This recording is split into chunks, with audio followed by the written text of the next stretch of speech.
the Supreme Pontiff itself about the relationship with mother. First and foremost, relationship is mother. The ability to learn, even the idea to relate, starts with the mother. Mother is too important way to connect with what you think is life. In the Vedic tradition, our rishis were aware your ability to connect with the mother should be directed. It should inspire. It should awaken your higher consciousness. Connecting with life as mother is the most sweetest, most beautiful, most easiest form to ever connect. And today, out of his extreme compassion and love, the Supreme Pontiff of Hinduism is manifesting Devi Parashakti herself and gracing us, answering all of our questions, attending to our prayers, giving boons, healing us, revealing our past, present, and future, delivering profound spiritual truths, and ultimately giving us the experience of Paramashivoham itself. So what is the Bhavasmati Darshan? Sama is oneness and Adi means source. So Samadhi means one with the source. Bhava means attitude or aspect. So Bhavasmati means being one with the source through this aspect. Darshan means to have a glimpse of. In the Vedic tradition, it is used to describe the moment we behold a deity, an avatar, a saint, or an enlightened being as just seeing the being it cleanse the karmas of lifetime and create a deep, lasting transformation in the receiver. Darshan is the powerful, superconscious vibration that is present around an avatar at all times. He simply radiates darshan just as the sun continues to radiate light. The auspicious moment when the receiver is able to catch it becomes a moment of darshan for you, raising you to the next level of superconscious breakthrough, like hitting the reset button on your very being.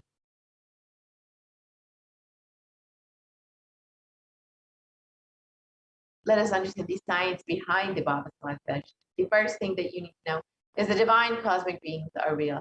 They manifest from Kailasa, the enlightened time-space zone, through deities and incarnations.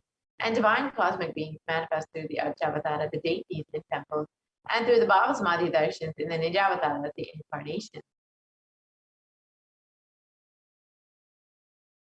The Bhavasmati Darshan is the science of the Nijavatara manifesting Parameshvara consciousness. It is where formless, the being of Parameshvara, expresses through the Divya Sharira, the light body, and manifests as a Nijavatara, the visible form, the embodied form, for us to experience Parameshvara.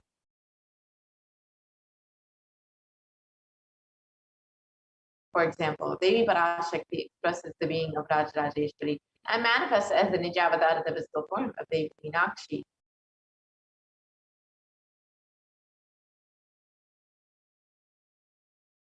And the Archavatara, the deity, reflects the consciousness and being, manifestation and being of the superconscious energy.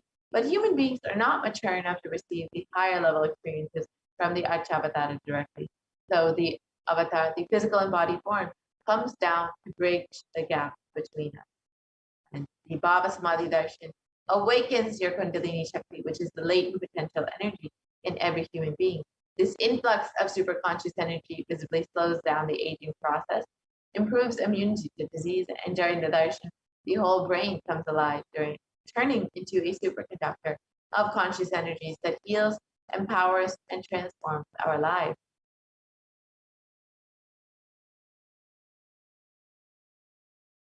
During the Bhavasmati Darshan, our neurons mirror that of the avatar. The mirror neurons activate and process all the observed movements or information of the avatar just by seeing. So the entire body, silently and without moving, receive what is happening elsewhere through a process of direct observation, experiencing the superconscious energy radiated by the avatar. And the Akashic readings are not predictions, they are readings from the cosmic archive. Beyond space, creation and destruction happen simultaneously. In the dimension of time, stars see past, present, and future. And because Akashic records are stored in the Akash of the space dimension, there is no past, present, and future. That is why what you call as happening, yet to happen, are clearly already recorded. So now let us understand who is the Supreme Pontiff of Hinduism. The Supreme Pontiff of Hinduism, Jagadguru Mahasannidhanam, Divine Holiness, Bhagavan Nithyananda Paramashivam, is the reviver of the ancient macrocosmic Hindu civilizational nation.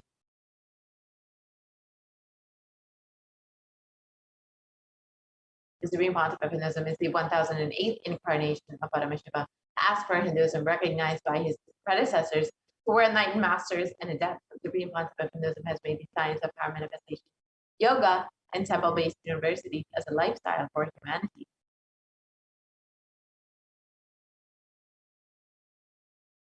And the Supreme Pontiff of Hinduism is ordained as the 233rd Guru Mahasanitanam of the Kanchi Kailasa Sarvit. Is the incumbent emperor of the Surivamshi Rangi Samrajam. Is the present 293rd Jagat Guru Mahasanitanam of the Kailasa the Shamala Pita Sarvit, and is the present Mahamandaleshwar of the Mahanirvani Pada, the largest apex monastic order. And the Supreme Pontiff of Hinduism is the 1008th Acharya Mahamandaleshwar of the Antilakada, is the present 23rd Guru Mahasanitanam of the Dharma Mukti Swaragura Adinam, and has been elected as the Supreme Pontiff of Hinduism by a congregation of over 1,000 Hindu leaders. And the Supreme Pontiff of Hinduism is revered as the teacher of Hinduism, the most prolific, most viewed, read, and watched, and has authored over 300 books and 10,000 articles in 3 languages, English, Tamil, and Sanskrit, which have been translated into 50 languages with over 1,000 titles. The Supreme Pontiff of Hinduism has over 20 million copies of books and articles sold, read, and downloaded, and has over 10,000 hours of discourses delivered, and has enriched and enriched over 1 billion lives digitally, and is respected as the commentator of all sacred scriptures, such as the Upanishads, the Bhagavad Gita, the Shiva Sutras, the Brahma Sutras, the Yoga Sutras, the Ashtavakra Gita, the Jain Sutras, and many more. And the Supreme Pontiff of Hinduism is honored as the leader of Hinduism. The most awarded, internationally recognized Hindu leader, is a reviver of 108 ancient Hindu sampradayas, including the Rudrakanyas, Rudras, Rishis, Richikas, Bhairavas, Bhairavis, and Sanya, and is the establisher of the largest Hindu university, Kailasas Nithyananda University, with satellite campuses in 150 countries. The Supreme Pontiff of Hinduism is the establisher of 1,000 plus Kailasa enlightenment ecosystems, is the founder and reviver of over 100 Sarvati Pitas, and is the collector of the largest Hindu library with over 1 million books, 1 million palm leaf scriptures, and over 20 million digital books. So now with this, we will be entering into the next portion of the program, the demonstration of the extraordinary powers, the extraordinary Shaktis of Paramashiva, Parashakti, as demonstrated by the initiated disciples of the Supreme Pontiff of Hinduism, the Nithyananda Yogis and group of Godlessons of the Nithyananda order. So now let us enter into these extraordinary Shaktis, witnessing these extraordinary Shaktis.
Yes, now start the next segment, which is the manifesting of extraordinary Shaktis.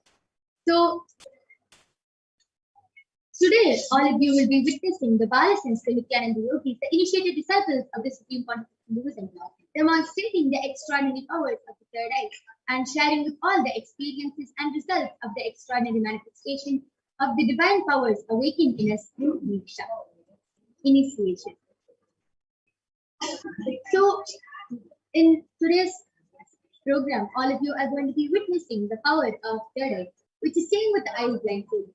The power of third eye is the cosmic. The third eye is the cosmic browsing center, which is located between the brows, which upon initiation one can effortlessly express powers and see through the third eye just as you would with the two eyes. The next power is the power of body scanning, where all of you, where one awakens the ability of being able to scan other people's body and reveal illnesses, diseases, medical diagnosticians, and not only that, reveal even solutions from the third eye. So, before we enter into this segment, let us first learn what are Shaktis. Shaktis in the Vedagamas, Paramashiva reveals in elaborate detail that every human being is hardwired to be able to manifest the 463 plus extraordinary Shaktis of Paramashiva, and manifesting powers are described as a system and as a method and a science for human beings to explore the various possibilities and powers and to have access to various states of consciousness. Shaktis manifest from the fundamental cognition that you are the divine and that you need to manifest the divine, and not that you are a man and that you need to reach the divine. So, what is the fundamental difference between Shaktis and Spirits? Shaktis are the powers that express from the space of enlightenment as a side effect of feeling connection with the divine and high integrity with the Guru. Shaktis are the source of enlightenment. In purpose for penance for enlightenment. Siddhis are on the path of enlightenment. The Shaktis of Paramashiva manifest to ordinary human beings in extraordinary ways just with initiation from the avatar, and Shaktis are permanent, whereas Siddhis are not permanent and they may divert you from enlightenment. So, who is the source of all these Shaktis? Paramashiva. The ultimate reality and cause which is self-present, Swayam Prakasha, all pervading, unchanging beyond time, space, form, and causality. As a fundamental base of Avyakta, the unmanifest, and Vyakta, the manifested. He performs the Panchakriya, or the 5 cosmic acts of Srishti, creation, Sthiti, serving rulership and maintenance, Samhara, rejuvenation, Prabhava, pulling of the delusion, and Anugrah, liberating grace for all living. And Paramashiva, the supreme one of Hinduism, Jagat Guru Mahasannidhanam, his divine holiness, Bhagavan Nithyananda Paramashivam, is the 1008th living incarnation and representation of Paramashiva, and the reviver of Kailasa, the ancient enlightened Hindu civilization nation, which is a great cosmic body of civilization. Ever since the beginning of the civilization, the Sanatana Hindu Dharma has been the cradle of enlightened beings and highly advanced science. This is where the science of enlightenment and powers is lived and taught with a lifestyle, and for the first time in modern day, the Supreme Pontiff of Hinduism is reviving these yogic sciences and transmitting it to the world at a record-breaking speed which was never accomplished. The Supreme Pontiff of Hinduism was recognized as an incarnation at a very young age and was trained and taught the sciences to revive the initiations and knowledge repositories for billions to manifest the science of power manifestation from disciplines of Vedanta, Tantra, Shri Vidya, Yoga, Yogic powers, Mantra Shastra, Siddha Vidya, the science of Aushadha, Advaita, Bhakti Yoga, Jnana, and Paramashivoham. So, all of you might be wondering, how do we awaken these divine Shaktis? When every ultimate truth, Jnana, gets mapped into our consciousness, now we start manifesting powers and it becomes a possibility of every being right now. So, let us now watch a small video which explains the science of initiation, the science of Diksha. Diksha is the direct transfer of spiritual energy by an enlightened being through look, word, or touch. The traditional Vedic book Navaratneshwara states, Sarvasamapi dikshanam muktihi phalamakhanditam aviryeva prasangyastu bhuktayah. The main benefit of all initiations is moksha, enlightenment. As a side effect, health, wealth, leadership, and well-being happen. And in Rudrayamala Tantra, Shiva says, Devi Diksha Vihinasya Na Siddhihi Na Cha Sadgatihi Tasmat Sarva Prayatnena Guruna Dikshito Bhavet. The one who is not initiated does not attain liberation nor a better future. So by all efforts, one should get initiated by Guru. What is the science of initiation? Neuroscience has proved that the process of initiation floods the brain with energy. This is the superconscious energy of Kundalini, our own highest inner potential energy. As the Kundalini flows from the thalamus to the cortex, it sets up a powerful energy loop within the brain, which awakens the latent non-mechanical parts which we have never used before. With increasing levels of coherence, the whole brain comes alive, turning into a superconductor of conscious energies that heal, empower, transform our lives, bliss and fulfillment. Meditation creates high awareness, visualization, creativity. It also slows the aging process and improves the immune system. Kundalini awakening, healing experience, levitation, teleportation, materialization. Experience the power of initiation through a range of exclusive programs conducted at the ashram. Nithyananda Dhyanapitham, Nithyananda Nagar, Birdi, Bengaluru. Contact 97422 03311 8274 90091. Visit.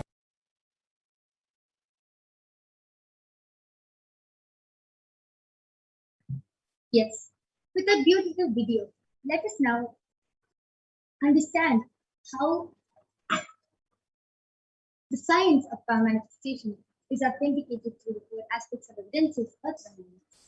The first is the Shastra Pramana, which is the eternal unchangeable truths revealed in the source scriptures. The next is the Apta Pramana, which is the experiences and results of Astas or the authorities of Hinduism, the Vedic rishis and scientists who have time tested and verified this science. Third is the Atma Pramana, the experiences and results of Aptas or the authorities of Hinduism, the Vedic rishis. The experience of His Divine Holiness Bhagavan Nithyananda Paramashivam. This millennium's avatar's personal experience of power manifestation and as to the Pratyaksha Pramana, or the empirical evidence from observation and scientific experimentation. Let us now listen to Shastra Pramana from the Vijnana Bhairava. Kapalantarmanonyata tishtannilitalochanaha Kramena manaso dadhyaye lakshyamuttamam. Translation goes, by fixing the mind on the inner space within the crown center and sitting stably without any movement, having the eyes closed in succession, by that stability of the mind and inner space, through the power of the third eye, one directly sees the ultimate goal Laksham by having the vision beyond the sight that reveals any object or place, attaining the space of oneness with the source Paramashiva. Next is the Apta Pramana with Bhagavan Sri Krishna imitates Arjuna in his power. Bhagavan Krishna says, Natumam shakyase drashtum anenaiva swachakshusha divyam dadami te chakshuhu pasyame yogamaishwaram. Translation goes, but you cannot see my cosmic form with these physical eyes of yours. Therefore I grant you the divine third eye. Behold my cosmic opulence. The next is Atma Pramana, where Swamiji beautifully shares in his own words. An outside broke. The first experience is that I was able to see everything around me, above me, the whole three side and outside broke. The first experience is that I was able to see everything around me, above me, the whole 360-degree, 10 direction, below me, everything. I realized not only I was able to see, I was able to feel, experience. I felt that the skin of the stone on rock on which I was sitting and the skin of this body both carry me equally. In both I exist equally. The setting sun, rising moon, the whole Arunachala hill, all the plants, bush, shrubs, trees, everything, everything, everything.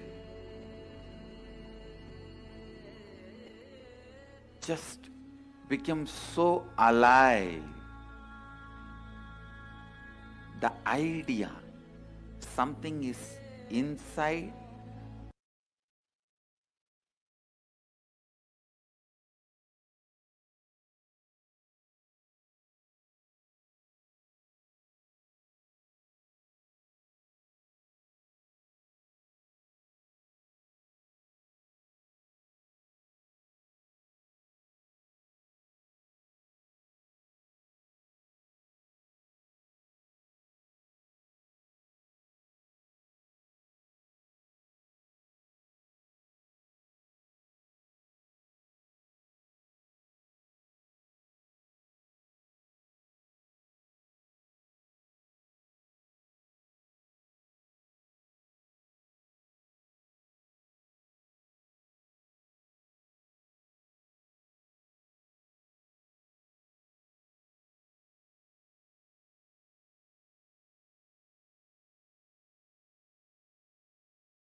Last is the Pratyaksha Pramana, the empirical evidence from observation and scientific experimentation. Study measures compare the metabolic cell activity of the brain in the conscious and meditative states of the third eye using the positron emission chromatography, the PET. When doing daily activities, high activity is measured in the brain where the third eye is located, and when in the deep state of samadhi, only the third eye region is active in almost 90% of the rest of the brain.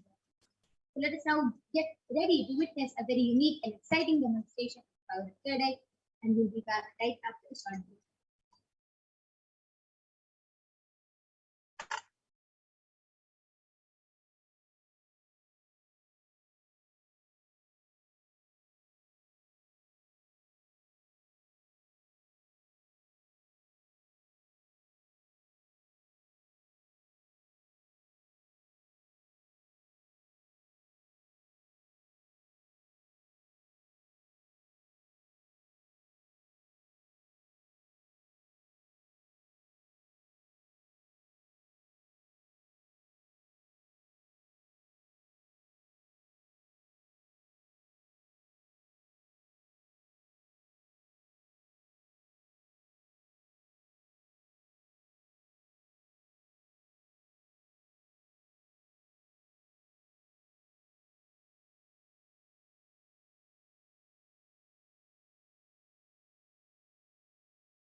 Yes. So now I'm back with the Balasant of Nithyananda Gurukul Manitya Kaladharananda, who is going to be demonstrating the extraordinary power of third eye to all of you today. So, as all of you can see, we have a board game with us, and all of you can see. And we also have the side view camera. If you can see in front, there is a complete view, and you can see the theme which we are going to be playing. And all of you can even see the side view camera, and you can see that there's nobody around us. Beautiful. So, and along with us, we also have a kavi, which consists of an eye band, which Ma Kaladhara is going to be wearing. All of you can see in front is a complete opaque sheet, and behind is a thick sponge, and there's no possible way of light entry. And we have a dice, which we'll be rolling a play, and we have 2 points, white one and a black. So this is the game we're going to play is Mastermind. It's just like Snake and Ladders, except when the master wins over the mind, we climb up the ladder, and when we fall under the trap of the mind, we go down the same. So now I'm going to be blindfolding the eyes of Ma Kaladhara. All of you can see.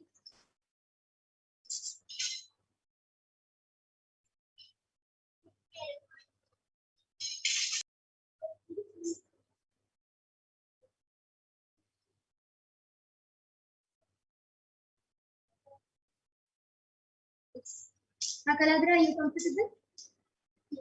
Yes, I request you to turn to your right, left, up, and down. All of you can see her eyes are completely covered from all sides. Yes, beautiful. So now we have 2 points. Which one do you choose, Ma Kaladhara? Okay, so then I'll be the black. So we are now keeping both the pawns at the starting. And yes, Ma Kaladhara, you can go ahead and roll the dice first. So I got into the yes, wow.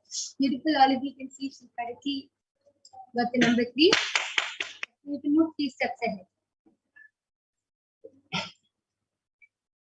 Okay, so all of you can see I got the number 2, so I'm moving 2 steps ahead.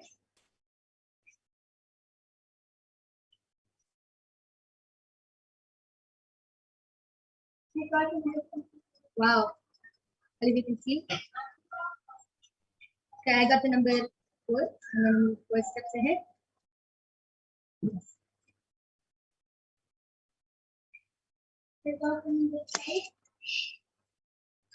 Wow.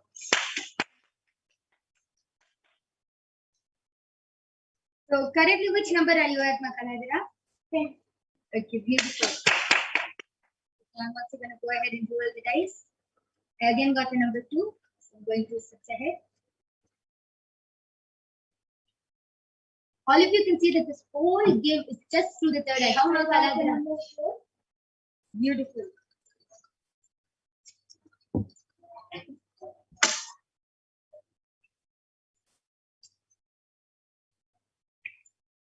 Because I got the number 3, and I got the guru, so I got the master. So I'm going up this ladder, and I'm at 31 right now. Okay, Ma Kaladhara, you can go ahead. You got the number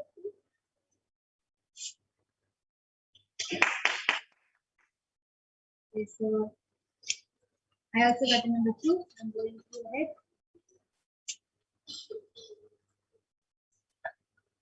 I got the number 2.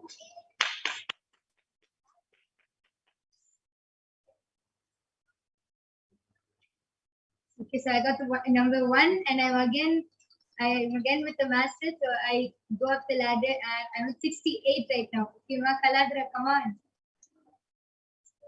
I got the number 4.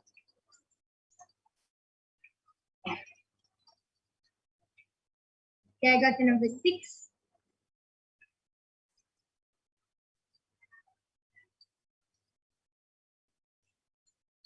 I got the number 4. I got the number 2. I'm going to ahead. I got the number 4. I got the 2. Yes. So Ma Kaladra also went to chose to be with the Guru, and she is at the number 68 right now. I'm also going ahead. Okay, I got the number 6. So,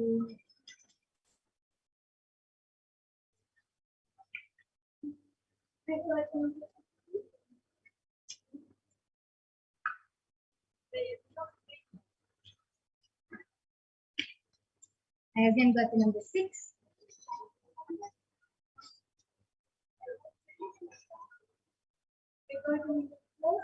And you can see we got the number 4. 78.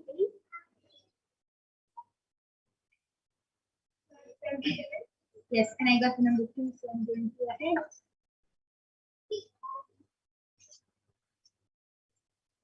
I got the number 6.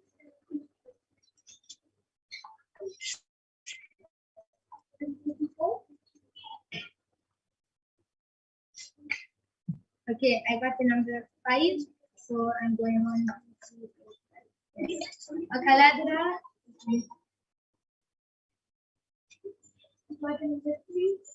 Beautiful. All of you can see how exactly she's rolling the dice and reading the number exactly as it is through her third eye. Beautiful. Okay, so Kaladra got caught very nice. Okay, beautiful. Again, I'm rolling the dice, and yes, I got the number 5. Yes, and we've reached the number 100 now. Beautiful. All of you saw how Ma Kaladra was able to see each and every number through the third eye exactly as it was, and all of you saw even in the dice, whatever number she was seeing, we were showing it to the camera, and she was able to see everything through the third eye. So one question for you, Ma Kaladra, how were you able to do it? Like, how were you able to see the dice? Did you see the dice as it is, or in black and white, or did you see numbers? Did you see Roman numbers? How did you see it? I saw the numbers. Yes, could you be a little louder? I was able to see the numbers in visuals. Like, I saw it in a dark black color as numbers, not as dots. Not as dots. So you saw it as numbers. Wow, beautiful. That is really beautiful, and that is an amazing demonstration of the power of third eye. All of you saw how Ma Kaladra was so beautifully able to play this game of master and mind chess through the third eye. Very beautiful. And yes, with this we are now going to be concluding this segment. And we complete with all of you. We are not going to be having the power of body scanning due to the interest of time. And you can definitely join back tomorrow for the power of body scanning, and in fact every day for the power of body scanning at 4 p.m. IST. And you can get a body scanning by the Balasins of the Nithyananda Gurukul. And you can also witness these extraordinary and fun games being manifested through the power of third eye and by the Balasins of the Nithyananda Gurukul. So please do stay tuned for the upcoming segments and join us every day at 4 p.m. IST to witness more extraordinary demonstrations of the power of third eye. So we thank all of you for joining us, and thank you, Nithyananda.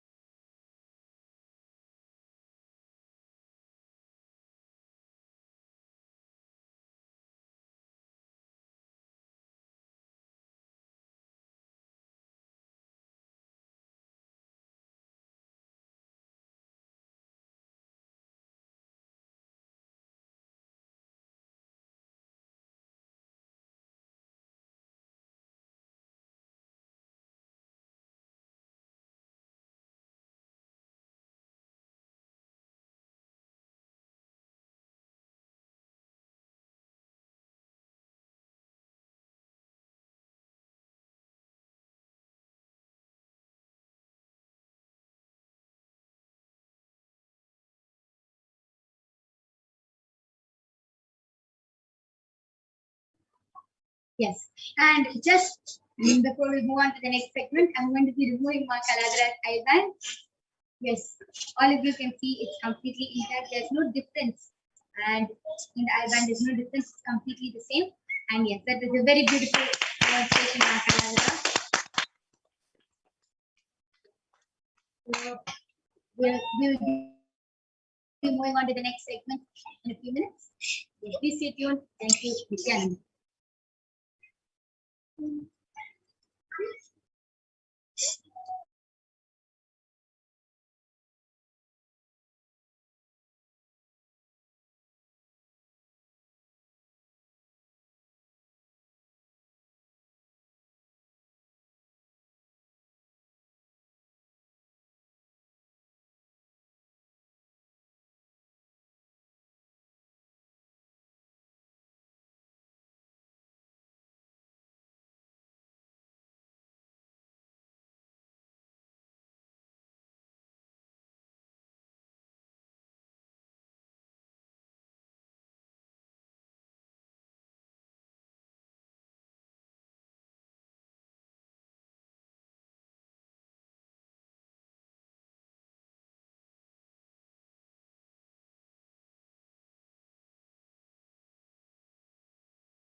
Yes, Nithyananda, everyone.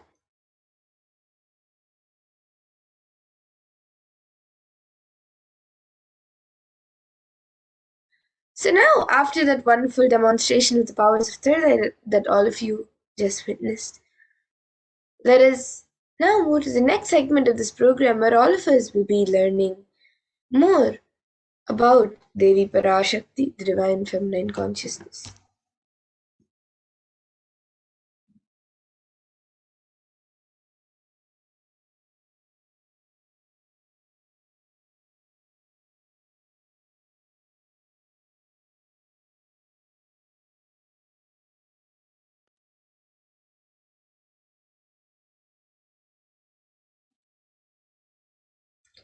So let us first look at a Dhyana shloka of Devi Parashakti, which comes from the Lalita Sahasranama Dhyana shloka.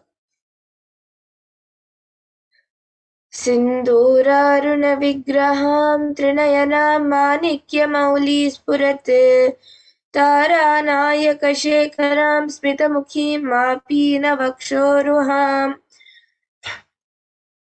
पाणिभ्यामलिपूर्णरत्नचषकं रक्तोत्पलं बिभ्रतीं सौम्यां रत्नघटस्थरक्तचरणां ध्यायेत् परामम्बिकाम्.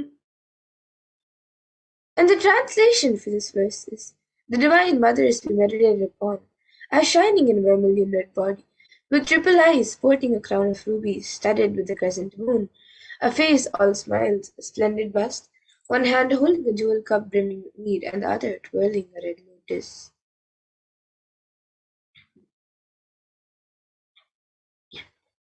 And another Dhyana shloka of Devi Parashakti, which comes from the Lalita Sahasranama Dhyana shloka, beautifully says, अरुणां करुणातरङ्गताक्षीं धृतपाशाङ्कुशपुष्पबाणचापाम् अनिमादिभिरावृतामयुकैः रहमित्येव way Bhavani.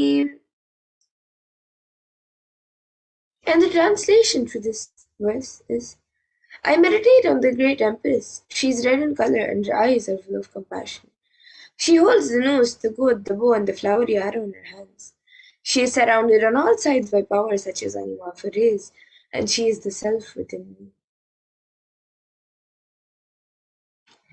And Devi Parashakti is ultimate pure feminine consciousness. Parashakti is the cosmic mother. It is her cosmic womb from which billions and billions of universes come out and go in, and the source where the Big Bang and black holes go on and on. Parashakti is the source Shakti, the source energy, the source power, from which all of us came, in which all of us are now, and in which all of us are going to merge. And out of her extreme love and compassion, Devi Parashakti herself is manifesting through the embodied form as the Nijavatar of the Supreme Point of Hinduism, Jagat Guru Mahasannidhanam, His Divine Holiness Bhagavan Sri Nithyananda Paramashivam, gracing us, answering all of our questions, attending to our prayers, giving boons, healing us, revealing our past, present, and future, delivering profound spiritual truths, and ultimately giving us the experience of Paramashivoham itself.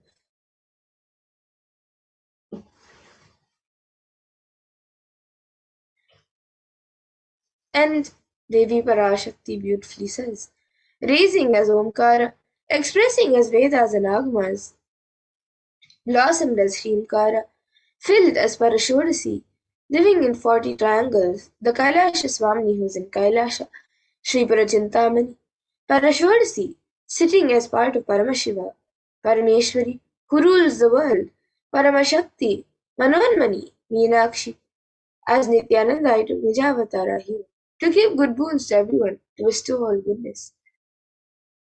Hiranya Garbha Swarupini, Brahmanda Yoni, Shami, Chandramauli, Rapala, Aparna, Uma, Parvati, Savitri, Navayavana, Samrajya Lakshmi, Parameshwari, Parashodasi, Meenakshi, taking the form of Nithyananda. In the form of Nithyananda, I came here as Nijavatara. With great compassion and blessing, listen people, to do good to all of you. I took the form of Nithyananda and came down as Nijavatara.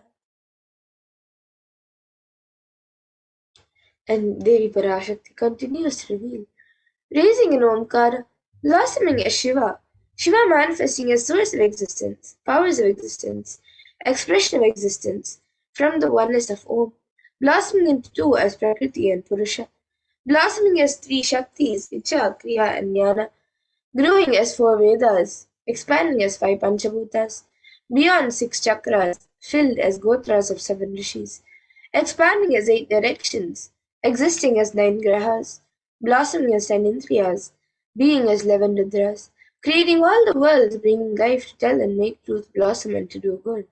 Parashorasi, Meenakshi, in the form of Nithyananda, I came to bless every one of you. So now let us see how we can receive Devi Parashakti. So literally we're seeing Paramashiva and Parashakti at that moment. She is there on your screen, so always receive her in a very traditional way.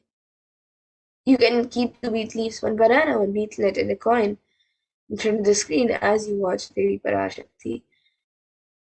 Now some of you might be wondering what exactly a coin is considered as. So a coin in the Hindu tradition is actually considered the traditional dakshina, and it can be the lowest value. In India, it can even be just 1 paise, and in the US, it can even be just a cent. Swamiji says, I'm not trying to monetize, keep even 1 cent, it is okay. So for 100 days, if you have darshan, it will add up to $1. In India, even 1 paise is okay.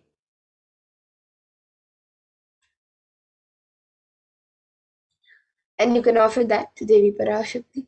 And once the darshan is over, you can do namaskar, eat the banana, the beet leaf, and the betel nut, taking it as prasadam immediately. And the coins that you collect, you can send it to the Los Angeles temple for the further procedures. And this betel leaf and betel nut may actually look too small, but in a few days you will see how much it has. So your sentiment that really Devi Parashakti is there. You will not take the Devi darshans for granted. Rituals will break your monotonous unconscious mentality and lifestyle and remind you and raise you to powerful cognitions. It will break your unconscious behavior. And now here all of you can see how you can set up your tambulam. So you can arrange the beet leaf, the beetle, the banana, and the coin on a plate and keep it in front of the screen. You can also keep a few additional items such as a few flowers, kumkum, turmeric, glass bangles, and a coconut. But the four basic items is the beet leaf, the beetle, the banana, and the coin. So you can arrange all the items on a plate, keep it in front of the screen as you get ready to watch Devi Parashakti. And now with that, we come to a conclusion of this segment where we have learned who is Devi Parashakti and how we can receive Devi Parashakti in a very traditional way. So now let us move to the next segment of this program where all of us will be learning what exactly Devi Parashakti has revealed in the Akashic readings on all the various problems, the cause and the solution for all the various problems that the world is going through today. And what is the solution for it? What Devi Parashakti has revealed in the Akashic readings as the cause and solution for it? And how important it is for us to follow what Devi Parashakti has revealed, we will be learning in the next segment. So please stay tuned for the next segment and we will be back after a short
Yes, Nithyananda everyone, welcome back.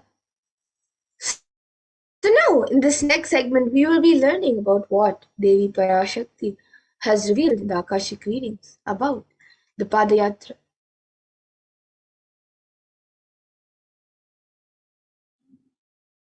So humanity is still undergoing the after effects of the cosmic deluge, the Pralaya. Thousands of deaths due to the global pandemic and emerging fungal epidemics, along with record numbers of natural disasters, have taken a huge toll on humanity's physical side, leading to an increase in poverty, malnutrition, depression, and mental health issues.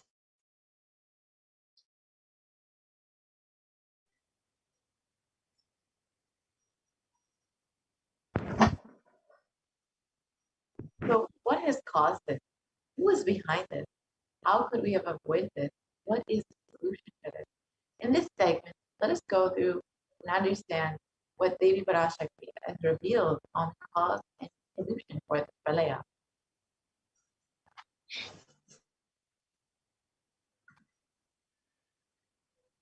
So all of us know that during this time, Yes, there have been over 4.4 million deaths across the globe due to COVID-19, and this number of total confirmed cases has crossed well over 220 million. And the worst affected countries are US, India, and Brazil.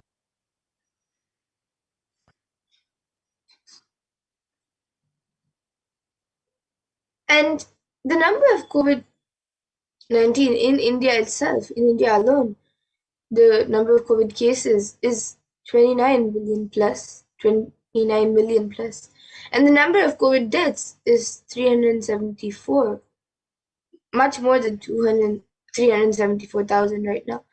And the number of people fallen into poverty since 2020 is 75 million plus.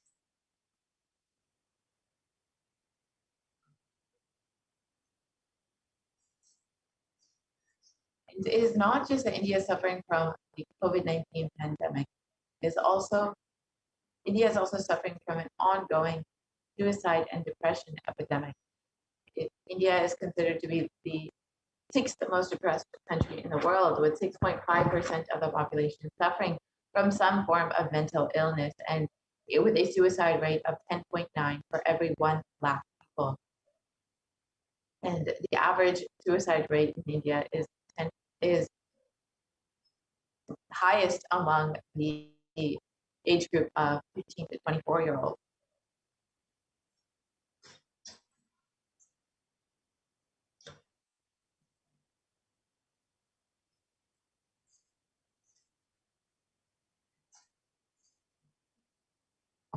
And India is suffering various natural disasters. So here you can see the cyclone in Chakti in Kerala and various other storms and natural calamities and disasters that is happening around India.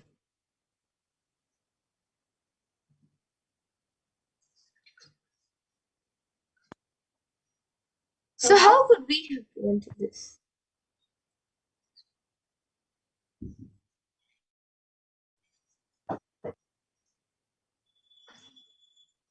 Let us listen to Devi Parashakti's revelations on the 31st of May 2021 to understand what is the cause of this pralaya.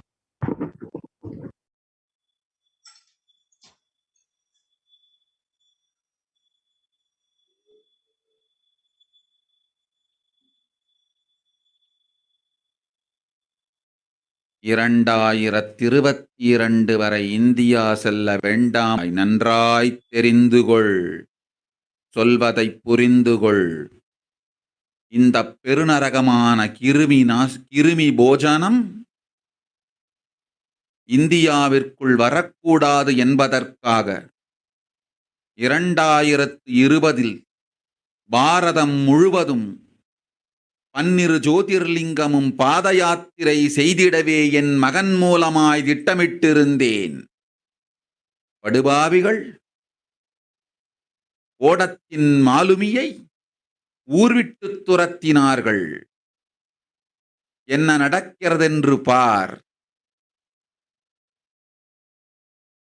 முறையாக கையிலாய நாட்டின் தலைவனாக நிறை மரியாதையொடு நல் மதிப்பொடு என் நிஜாவதாரம் நித்யானந்தன் திருவடி மீண்டும் பாரதத்தில் பட்டு பாத யாத்திரை செய்த பிறகு மட்டுமே நீ அங்கு செல்ல வேண்டும்.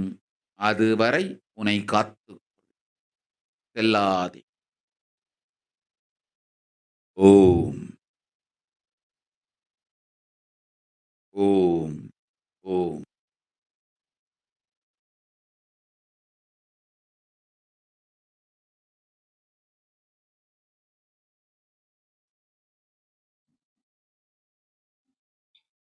Yes. So now, let us see what Devi Parashakti has revealed. The translation of what Devi Parashakti has revealed in English. So, Devi Parashakti has revealed, for this huge Kirmi Bhojanam, hell, not to come to India in 2020 itself, I had planned to do Padayatra throughout India and the 12 Jyotirlingas through my son, Swamiji. They chased the captain of the ship out of the country. See what is going to happen.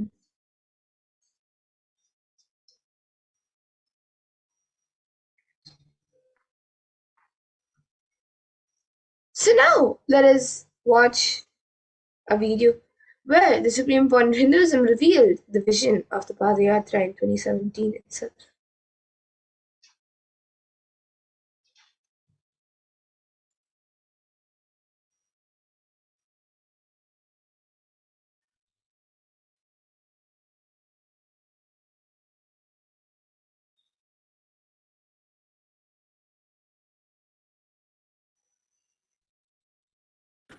Want to do 1 year Padayatra specially for this purpose in 2020.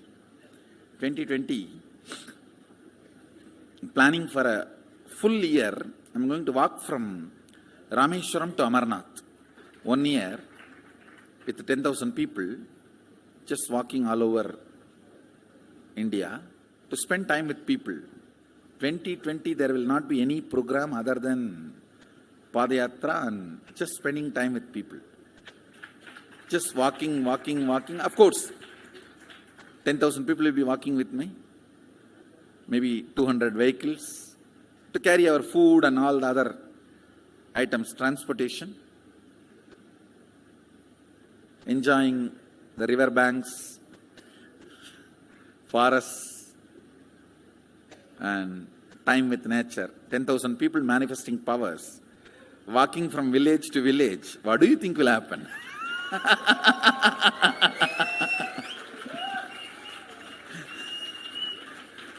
The scene of Buddhism spreading will be repeated now. How the Buddhism spread. 10,000 monks walking from village to village. What will happen? That's only monks. Here power manifesting 10,000 people. The whole village will be manifesting powers. Just want to enjoy India and let India enjoy me. So planning for next year Kumbh Mela 2019, next year January Kumbh Mela. Before that, all the Balalayam, everything. Balalayam is going to be like the same structure outside, stone tower, gold coated. It will be something like a 40 to 50 feet tall stone tower, and 5 Rajagopurams, which will be something like 120 feet. This will be the Balalayam. And after the Mulalayam is built, this Balalayam will serve as a Utsava Murti Sannidhi, where the Utsava Murtis will be worshipped and where the Archanas. See, in the main temple, there will not be any Archana or anything, because just for Darshan itself, there will not be time. Like Tirupati, you can only have Darshan and Arti, the camp for Arti. No other worship is allowed in the main temple. Because 12 Abhishekam is going to happen. 12 Kala Abhishekams. So continuously the rituals will be going on. People can have only darshan. They will not be able to involve themselves in any ritual. Other than darshan, nothing else will be allowed.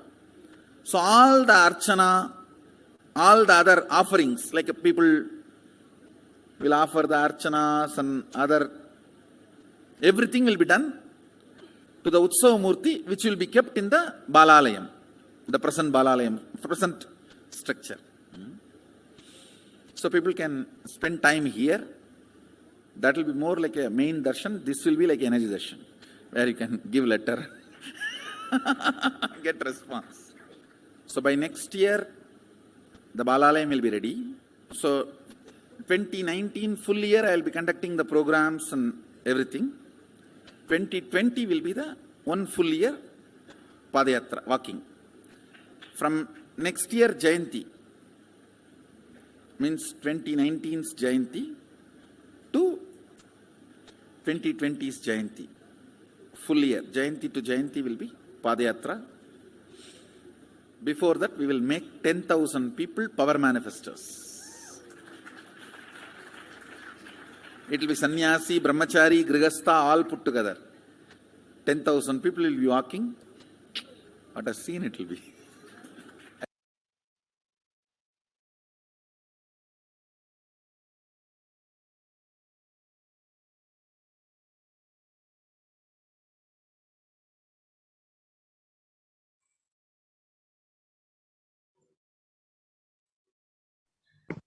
Yes. And the Concept of Hinduism revealed the vision for this Padayatra, how 10,000 power manifestors would be traversing from Kanyakumari to Kashmir, and how they would be meeting people where they are, giving the Supreme Concept of Hinduism would let people see them, let people see him in their own home, and give them solutions for all problems, mental, physical, emotional, psychological, whatever the problem may be. The Supreme Concept of Hinduism was ready to be on ground. And this would literally be like the revival of Hinduism, and be once again, would be like the seed of it, Buddhism spreading, and be the revival of Hinduism. And since the age of 10, the Supreme Concept of Hinduism has been enriching and preparing people for this Padayatra.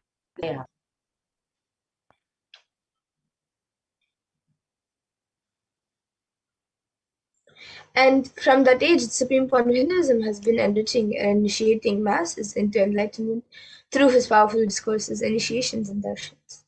So here you can see various programs conducted by the Supreme Point of Hinduism, where thousands of people have attended the programs. Yes. In 2005 in Vellore, Tamil Nadu.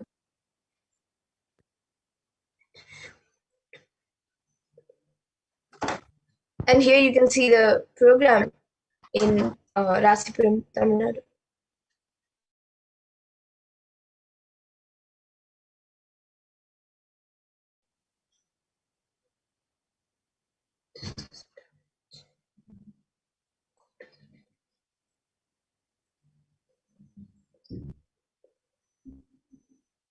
And here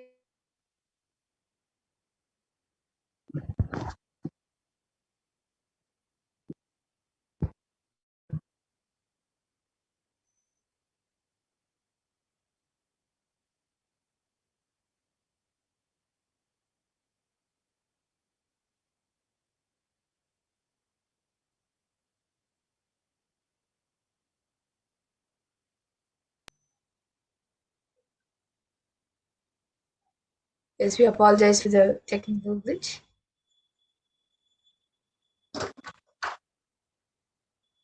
So since that age, the Supreme Point of Hinduism has been going around the world and initiating and enriching thousands of lives worldwide.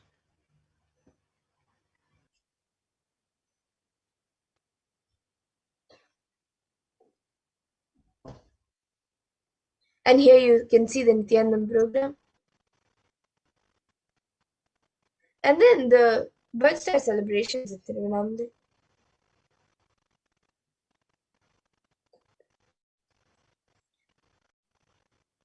And then the 29th Jayanti celebrations.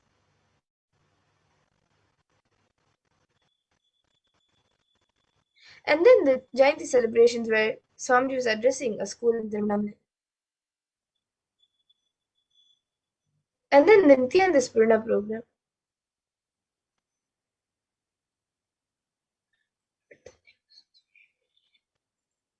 And then you can see the Guru Purnima celebrations here.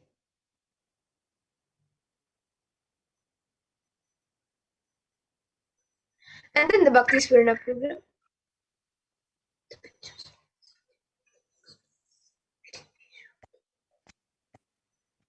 And then here you can see the Dhyana Spurna program.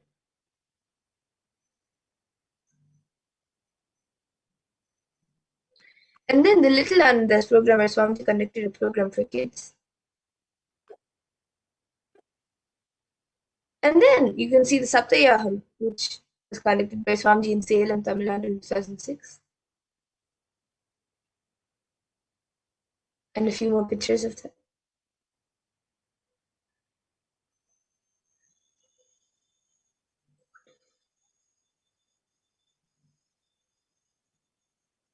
And a few more pictures of the Satyayam that took place in Tamil Nadu.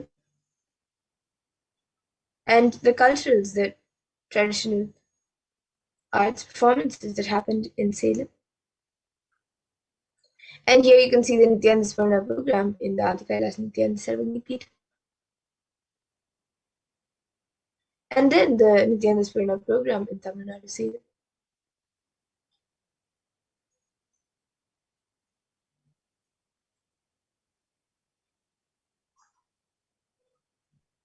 And various programs just like this Supreme Bond Hinduism has conducted worldwide. However, the anti-Hindu elements have made it really impossible to do the re-energizing process by driving the Supreme Bond of Hinduism out of India. So now let us see what Devi Parashakti revealed as a solution for this on the 31st of May 2021.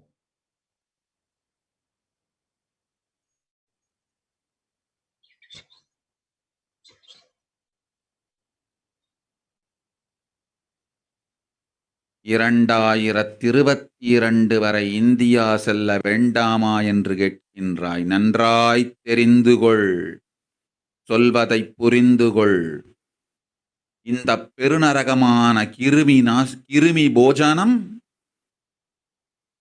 இந்தியாவிற்குள் வரக்கூடாது என்பதற்காக 2020 பாரதம் முழுவதும் 12 ஜோதிர்லிங்கமும் பாத யாத்திரை செய்திடவே என் மகன் மூலமாய் திட்டமிட்டிருந்தேன்.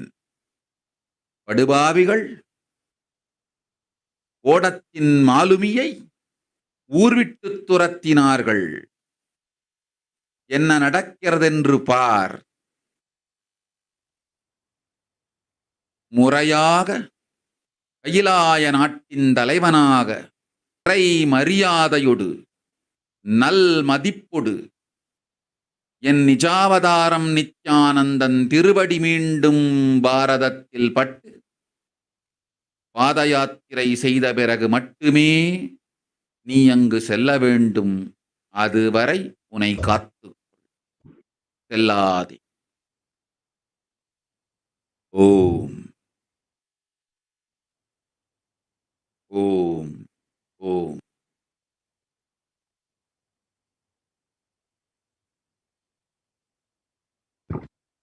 Yes, and Supreme Pontificate of Wisdom, Devi Parashakti revealed the solution for this pralaya to end in India. It is only when India received the Supreme Pontiff of Hinduism once again with great reverence and respect, and he is honored as the Supreme Pontiff of Hinduism, the head of the nation, and the Supreme Pontiff of Hinduism is allowed to do the Padayatra and the re-energizing process of the 12 Jyotirlingas. Only then will we see an end to this pralaya in India. And as we see so much of destruction, suffering around us, as we look around, we can see what the great rishis of the Vedic civilization had described as this Kali Yuga. So they say that the Kali Yuga is the worst of all the 4 yugas, where man will be his worst enemy. And in the Kurma Purana, sage Vyasa echoes the Rishi's declaration, and he says, Idam Kali Yugam Goram Sampraptam Pandunandana Tato Gacchami Devasya Varanasi Mahapuram Asmin Kali Yuge Gore Loka पापानुवर्तिनां भविष्यन्ति महापापा वर्णाश्रमविवर्जिता नान्यत् पश्यामि जन्तुर्ना मुक्त्वा वाराणसीं पुरीं सर्वपापप्रशमनं प्रायश्चित्तं कलौ युगे.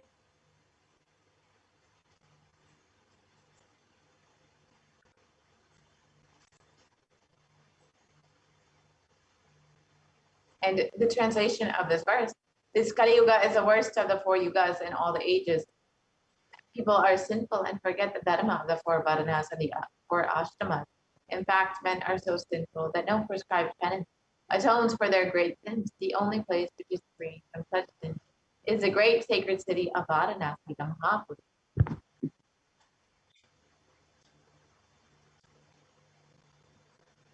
And in the Kurum Purana, it also states that Lord Rudra, Paramashiva himself, is the avatar for Kali Yuga. And the verse says, Brahma Krita Yuge Devastretayam Bhagavan Ravihi Dwapare Daivatam Vishnu Kalam Rudro Maheshwaraha. And the translation of this verse, Brahma is the presiding divinity or Devata for the Krita Yuga, the first cycle of time. In the Treta Yuga, the second cycle of time, it is Bhagavan Ravi, in which appeared Sri Rama. In the Dvapara Yuga, the third cycle of time, the presiding divinity is Vishnu. And in the Kali Yuga, the fourth cycle of time, the current age, the presiding divinity, the avatar, is Rudra, Lord Maheshwara, Mahasadashiva himself. And on the 22nd of January 1978, out of his deepest compassion to protect humanity, Paramashiva descended into the human form in the Nijavatar of the Supreme Point of Hinduism, Jagat Guru Mahasannidhanam, His Divine Holiness Bhagavan Sri Nithyananda Paramashivam.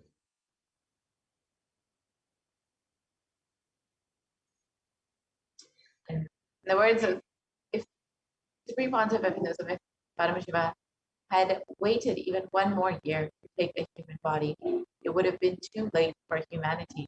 1979 would have been too late. Let us listen to the Supreme Pontiff of Hinduism revealing about this.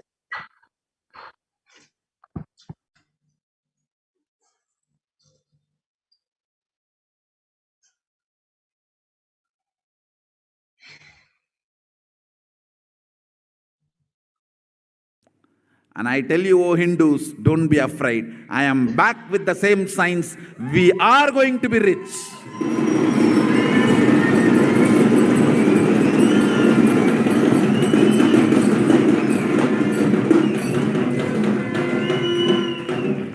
It is not lost. Just the last minute climax. Before it was going to be put off, have happened.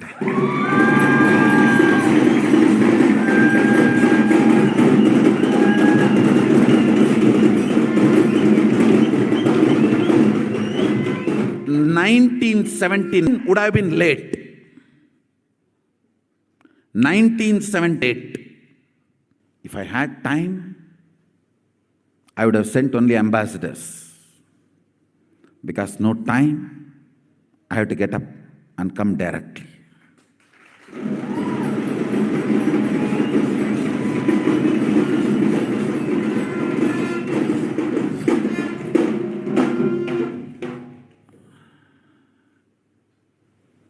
O Hindus, feel blessed. Science is not dead. It is available. I have everything needed to bring that science back to life and establish its legitimacy.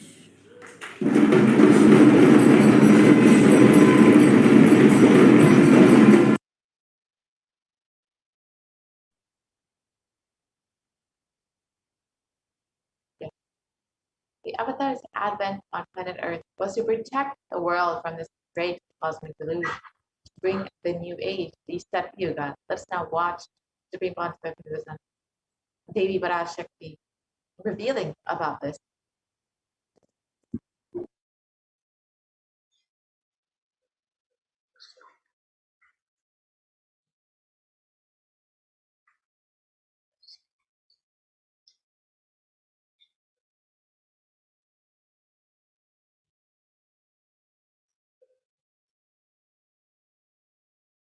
ஓம் ஓம் ஓம் உலக மக்களே கேளுங்கள். கலி முற்றி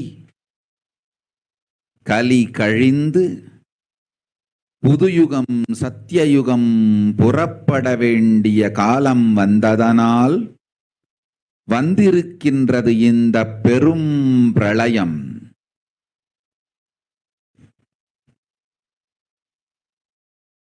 கவலை வேண்டாம் மக்களே.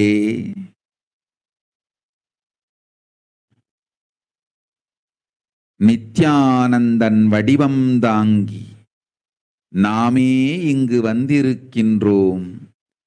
நித்யயுகம் செய்வோம், நித்யயுகம் சத்தியயுகமாய் மலரும் இங்கு. ஆனந்தமாக இருங்கள்.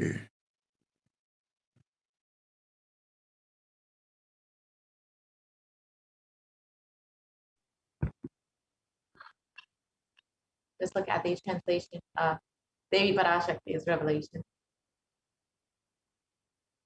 People of the world, listen.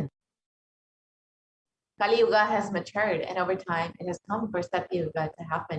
So this great Pralaya has come. Don't worry, people, in the form of Nityananda. I myself have come here. I will make Nitya Yuga. Nitya Yuga will blossom as Satya Yuga. Be blissful.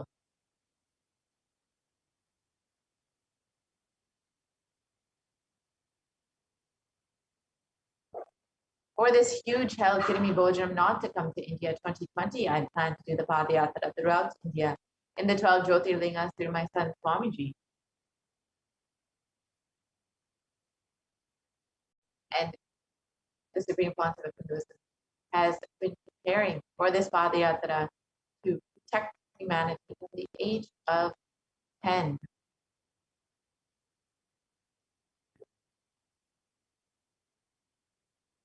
And the Supreme Pontiff of Hinduism began enriching people one person at a time with the sacred secrets from our scriptures and the secrets of higher living.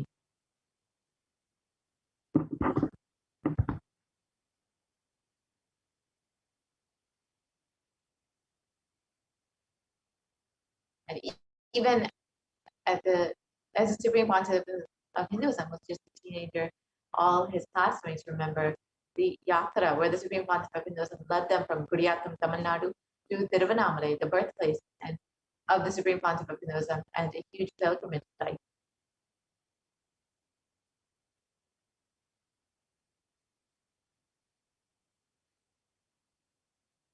And when the Supreme Pontiff of Hinduism was around 19 years of age, all the fellow monks at the Ramakrishna Math recall the yatra where the Supreme Pontiff of Hinduism led them from Chennai, Tamil Nadu to Tiruvannamalai, the birthplace of the Supreme Pontiff of Hinduism, and gave them an unforgettable pilgrimage trip experience.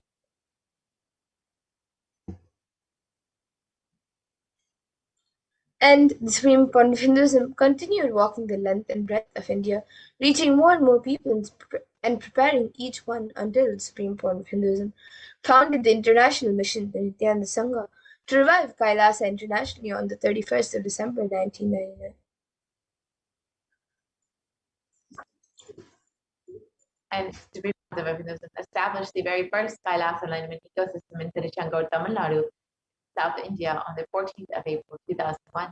You can see the Supreme Pontiff in this photo on the inauguration day at the age of just 23 years old. And in 2003, the Avatar continued his Vijay Yatra all over the world to enrich people from all backgrounds. And the Supreme Pontiff of Hinduism's intensity and dedication for the people, even among crowds of thousands who don't understand English, the Supreme Pontiff of Hinduism's voice resonated deeply, and his presence moved each one here. And in 2004, the Avatar led his disciples on the first Himalayan Yatra, visiting temples, delivering satsangs, and initiating them into superconscious breakthroughs. And subsequently, the Avatar personally organized and led yatras yearly and guided individual souls, not just to physical spiritual sites, but to supernal spiritual realms. And in 2006, the Padayatras were taken to the next level with the Kodikan Ratha Yatra, with crores participating and impacted by the Nithyanandeshwara and Nithyanandeshwari deities traveling from city to city.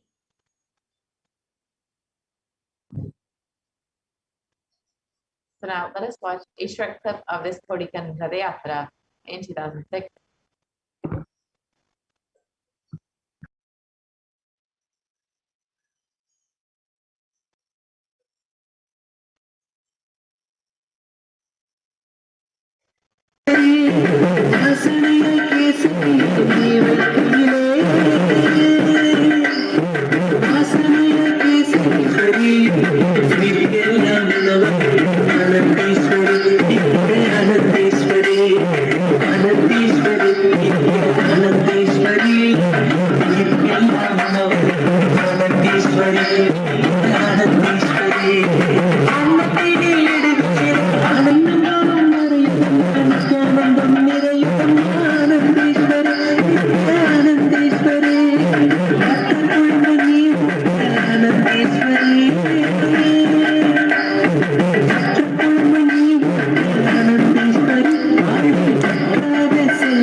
And the Kodikan Ratha Yatra culminated with the consecration and inauguration of the Garvamandir, the Sanctum Sanctorum, for the Nithyanandeshwara Paramashivam, Nithyanandeshwari Parashakti, and the Swayambhulinga at the Adi Kailas Nityananda Peetham in Bangalore, South India.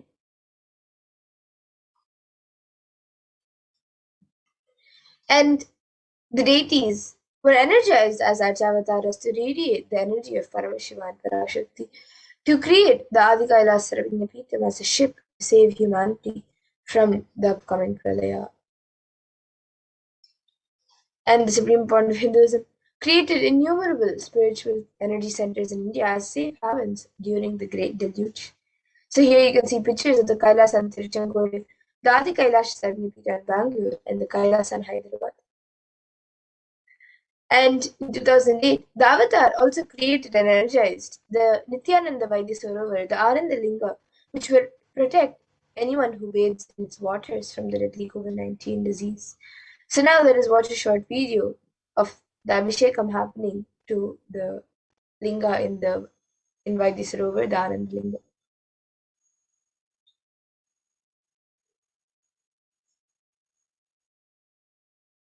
जनमस्सहस्राक्षाय च शतधन्वने जनमो गिरिशाय विष्टाय जनमो मेढुष्टमाय च शुमते जनमो स्रस्वाय च वामनाय जनमो बृहते च वर्षीयते जनमो वृद्धाय च संवृद्धने जनमो अग्र्याय च प्रथमाय जनम आशवे च जिराय जनम शीघ्रियाय च शीघ्राय च नम ऊर्म्याय च वस्वन्याय च नम स्रोतस्याय च द्वीप्याय च नमो ज्येष्ठाय च कनिष्ठाय च नमः पूर्वजाय च परजाय च नमो मध्यमाय च प्रगल्भाय च नमो च गण्याय च बुद्ध्याय च नमः सोभ्याय च प्रतिसर्याय च नमो याम्याय च क्षेम्याय च नमः उर्वर्याय च खल्याय च नमः श्लोक्याय च वसान्याय च नमो वन्याय च कक्ष्याय च नमः श्रवाय च प्रतिश्रवाय च नमः आशुषेणाय च आशुरथाय च नमः शूराय च अवभिन्दते च नमो वर्मिणे च वरुथिने च नमो बिल्मिने च कवचिने च नमः श्रुताय च श्रुतसेनाय च नमो दुन्दुभ्याय च हनन्याय च नमो धृष्णवे च प्रवृषाय च नमो दूताय च प्रहिताय च नमो विशङ्गिने च श्रुतिमते च नमस्ति क्षेषवे च इधिने च नमस्कार युधाय च सुधन्वने च नमस्कृत्याय च पथ्याय मत्सूर्याय च सरस्याय च नमो नाद्याय च वैशन्ताय च नमस्कूप्याय च भट्याय च नमो वर्ष्याय च नमो मेघ्याय च विद्युत्याय च नम ईर्ध्याय च तप्याय च नमो वात्याय च रेश्म्याय च नमो वास्तव्याय च वास्तुपाय च ओम नमः सोमाय च रुद्राय च नमस्ताम्राय च अरुणाय च नमः शंगाय च वशुपतये च नमः उग्राय च भीमाय च नमो अग्रे वधाय च दूरे वधाय च नमो हन्त्रे च हन्यसे च नमो वृक्षेभ्यो हरिकेशेभ्यो नमस्ताराय नमः शम्भवे च मयोभवे च नमः शंकराय च मयस्कराय च नमः शिवाय च शिवधराय च नमः तीर्थ्याय च कूल्याय च नमः पार्याय च वार्याय च नमः प्रतरणाय चोत्तरणाय च नमः आतार्याय च लाद्याय च नमः षष्ट्याय च फेन्याय च नमस्तिकत्याय च प्रवाह्याय च नमः ईरण्याय च प्रपत्याय च नमः किगंशिलाय च क्षयणाय च नमः कपर्दिने च पुलस्तये च नमो गोष्ट्याय च गृह्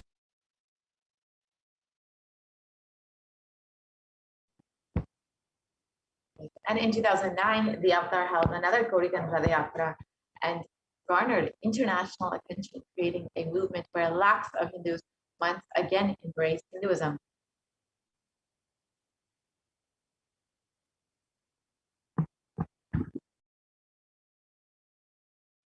போல நின்பதம் கண்ட என் நித்ய சத்குரு நித்ய சத்குரு நித்ய சத்குரு நித்யனே நித்ய சத்குரு நித்ய சத்குரு நித்ய சத்குரு நித்யனே நின்முகம் நீனைந்து இங்கு நிர்மலமாகவே ஆனதே இதய சக்கரம் அனகதமும் இனிமையோடு திறந்ததே நித்ய சத்குரு நித்ய சத்குரு நித்ய சத்குரு நித்யனே நித்ய சத்குரு நித்ய சத்குரு நித்ய Sadhguru நித்யனே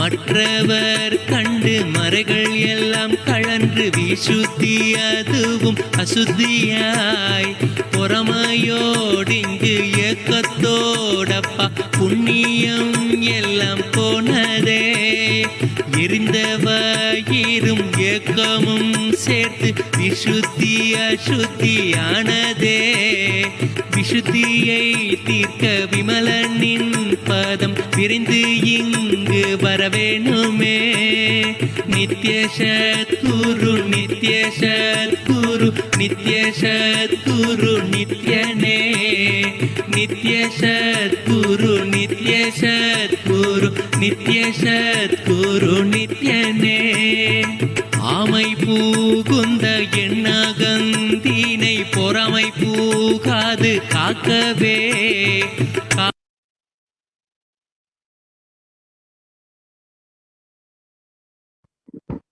And wherever the Avatar's feet have graced the planet Earth, there the seeds of super consciousness have been sown.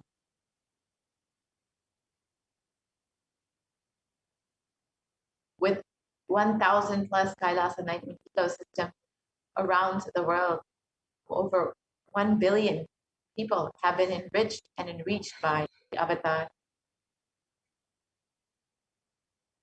So here you can see the Kailasa and Erode, the Adi Nithyananda Peetham. Yeah, when you'll see in the next several photos, just a few of the Kailasa enlightenment ecosystems created by the Supreme Concept of Hinduism. Here's the Adi Kailasha Satyamita in Bangalore, India. Here you can see the Kailasa in Tirunelveli.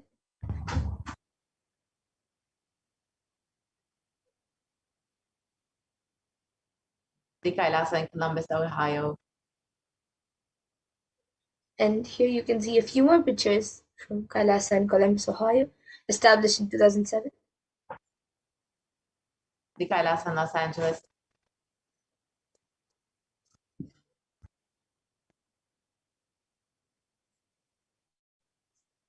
And here are a few more pictures of the Kailasa in Los Angeles.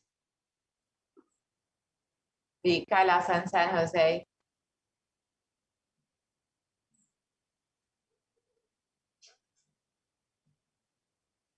and more photos of the Kailasa in San Jose.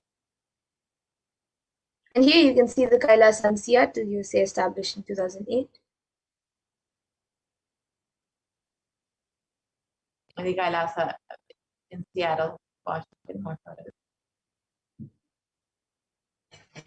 And here you can see the Kailasa in Houston, Texas, USA, established in 2017. And here are more photos of the Kailasa in Houston, Texas. And here you can see the Kailasa in Charlotte, North Carolina, USA, established in 2013. The Kailasa in New York.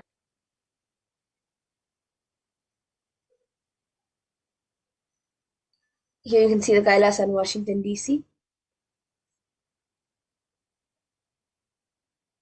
The Kailasa in Toronto, Canada.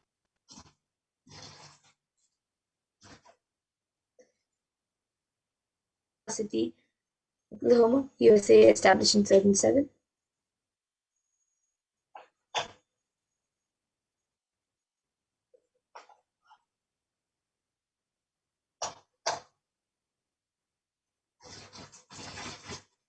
Kailasa, Arizona. And here you can see the Kailasa in St. Louis.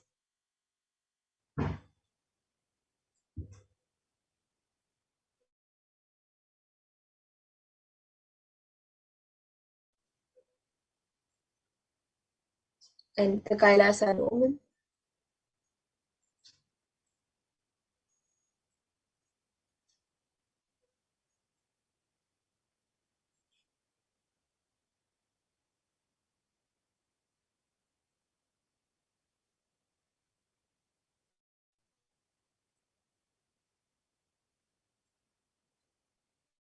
And here you can see the Kailasa in London, UK.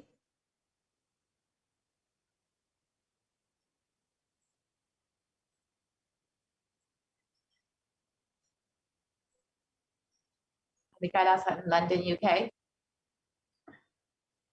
And then the Kailasa in Scotland, UK.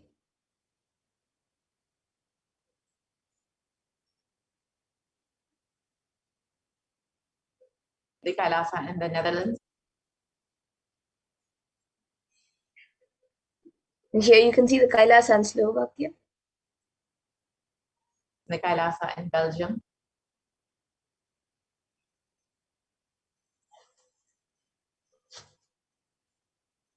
The Kailasa in Luxembourg. And here you can see Kailasa in Austria. The Kailasa in Germany.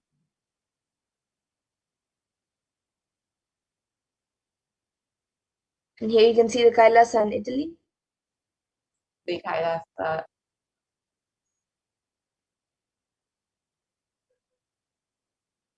And the Kailasa in Switzerland.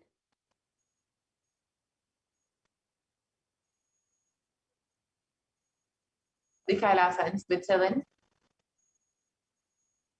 The Kailasa in Mauritius.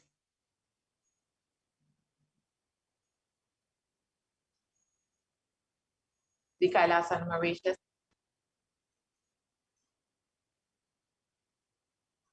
And the Kailasa in South Africa. The Kailasa in Salem, in Tamil Nadu. And here are a few more pictures of the Kailasa in Salem.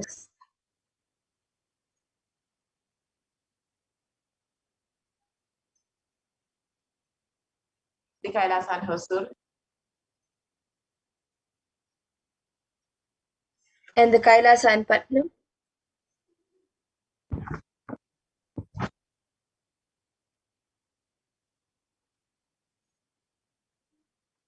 The Kailasa in Varanasi. And here you can see the Kailasa in Rajapalayam, established in 2008.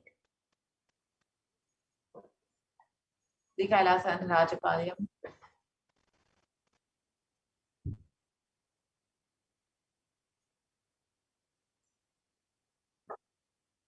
And here you can see the Kailasa in Hyderabad.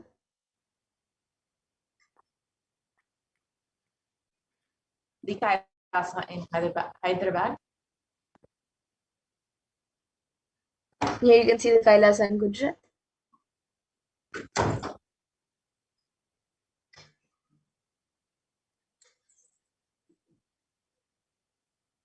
And the Kailasa in Tiruvallur.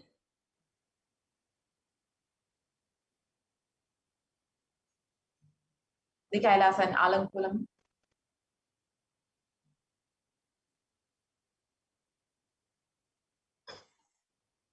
Then here you can see the Kailasa in Chennai, Tamil, India.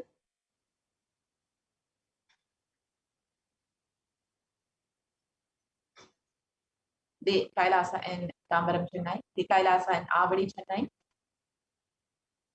And here's another Kailasa in Chennai, India. In Kailasa in Melbourne, Australia.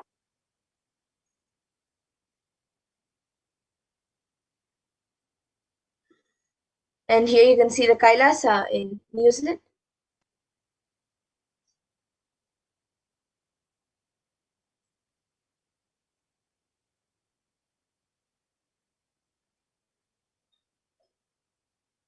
The Kailasa in New Zealand. Kailasa in Singapore. And you can see now the Kailasa in Kuala Lumpur, Malaysia, established in 2008. The Kailasa in Guadeloupe, South America.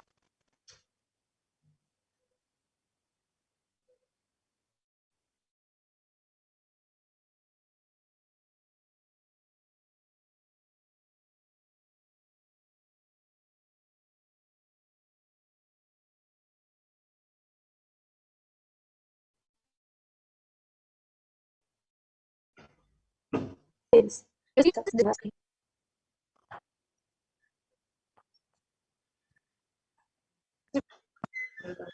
1,000 into Nithyananda for healing, and we're actively healing millions all over the world.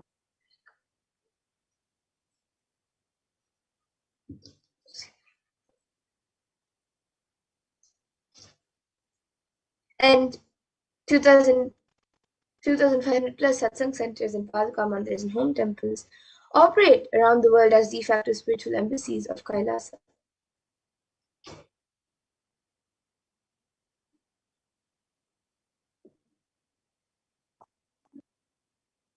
And the avatar has inspired millions to reclaim their Hindu-centric freedom.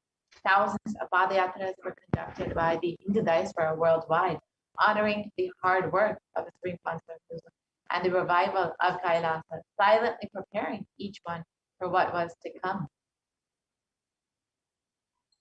And in 2017, devotees in Malaysia planned a Padayatra and executed it successfully, with thousands participated, and with the dying Hindu population in Malaysia re-inaugurated.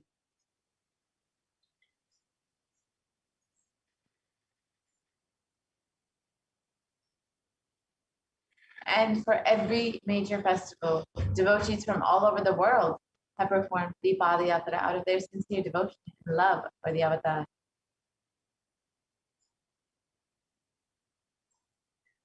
And here you can see some of the global achievements and services by the Supreme Point of Hinduism. So you can see that Kailasa has 1 billion e-citizens and 26 plus years of humanitarian services that Kailash has provided to the world's families provided to the world, and 1 billion free organic nutritious meals served and continuing to serve, and a diverse global population in 347 cities, 196 countries across 6 continents. And the world's largest Hindu university is established in the US, Canada, UK, Slovakia, and Switzerland.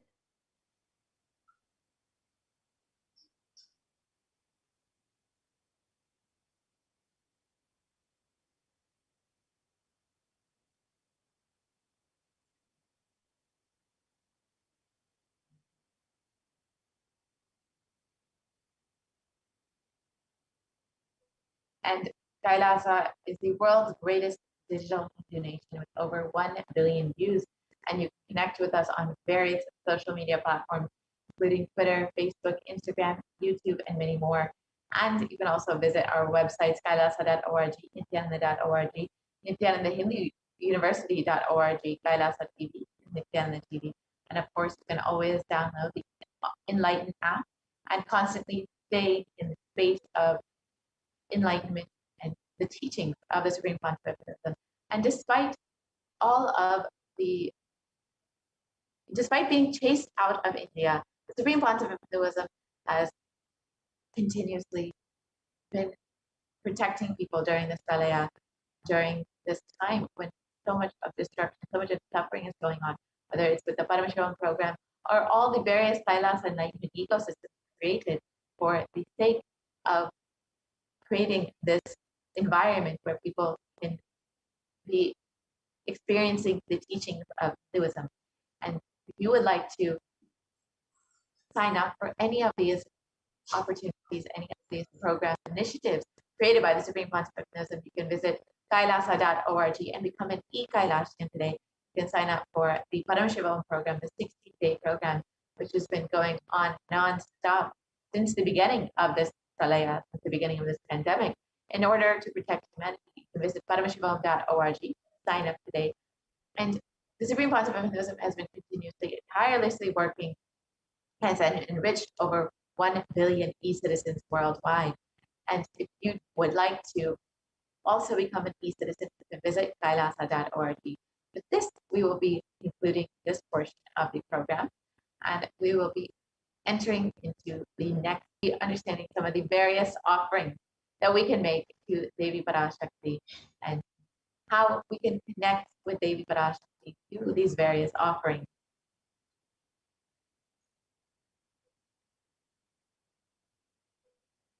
And the Supreme Pontificate of Buddhism has also had numerous global initiatives in the fields of holistic health, education, and the development of human potential. And all of these have been increased since the beginning of this pandemic, with more and more online e-gurukulas being opened, more free food being delivered, and more health healing opportunities being available despite this ongoing pandemic. And you can avail all of these benefits of the Supreme Pontificate of Buddhism, but the Supreme Pontificate of Buddhism has been offering to the world by visiting kailasa.org and signing up to become an e-citizen of Kailasa. So now let us enter into this next segment, the offering segment. And an offering is just a small token of your love and gratitude to the divine, just to say thank you, just to say I love you and thank you for happening in my life. Just a small token of your devotion. So you can stay tuned for this next segment where we will understand some of the various offerings that we can make.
Nithyananda, and welcome back to this segment where we'll be looking at the various offerings we can make to Devi Parashakti today as our expression of love, gratitude, and devotion to Devi as we get ready to receive her darshan.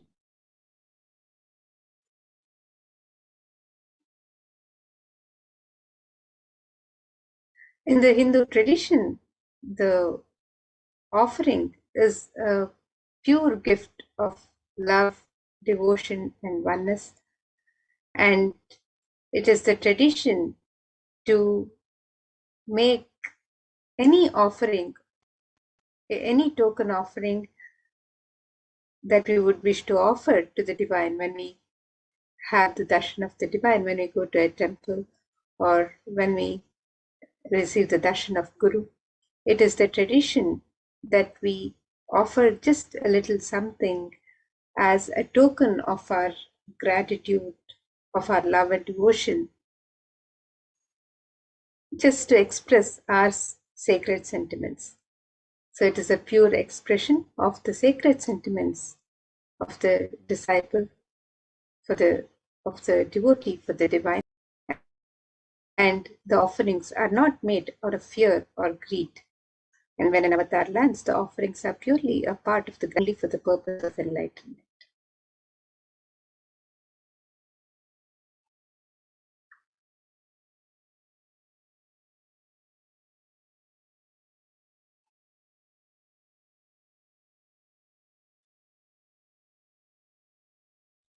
And as we get ready to receive Devi Parashakti with the traditional offerings that we wish to offer to Devi Parashakti, let us contemplate on the glory of her form with this Dhyana Shloka. This verse from the Mula Agama, Manonmani Dhyana, describes Devi's splendor. It says, Induni bhaveda karavani nayanam syat pankajavara japakshara sarayuktam angahima bhushana syat tungma kutojvala manonmani swarupam.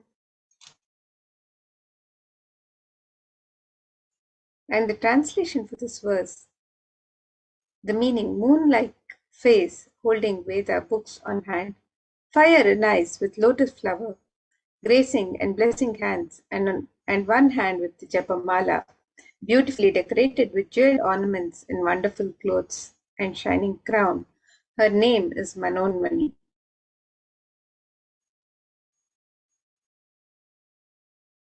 And another verse from the Mulagama Manonmani Dhyana further describes, Dhyaye devim trinetram shashini bhavadanaam vedahastam dadhanam savye padmam varadamapare chapayam chakshamalam divyair abharanair vibhushita tanum brahmadibhi pujitam devi meva manonmanim pratidinam kamarthadatrim shubham. And the translation for this verse, I meditate on Devi with 3 eyes, glowing like a moon, and holding the Veda, lotus, and gracing with blessing and gracing hands. She is wearing beautiful ornaments. She is worshipped by Brahma and other many gods, and showers auspicious boons for all actions every day.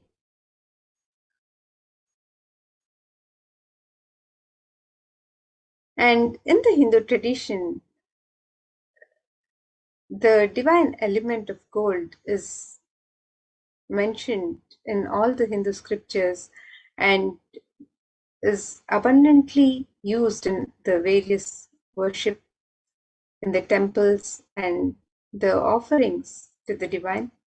So let us look at the significance of this divine element of gold as described in this verse from the Atharva Veda. This verse describes Treda jutam janmanedam hiranyam agnerekam priyatama babhuva somasyaikyam insitasya parapatata apamekam veda samreta hautate hiranyam chividastva vaivishe.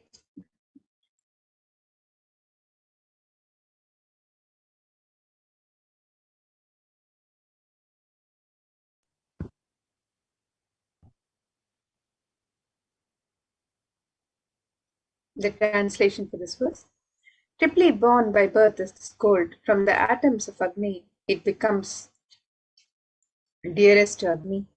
One fell away from the Soma when it was hurt. One they call the seed of virtuous and powerful Apa, the watery molecules. Let that triple gold be for your long life. Gold is a divine element. It purifies anything it touches. It is an elemental significance and spiritual power of healing and enlightening. The vibration of gold has the power to infuse sattva energy and positive thought currents in anyone who wears it and in anyone who sees or operates in its vicinity.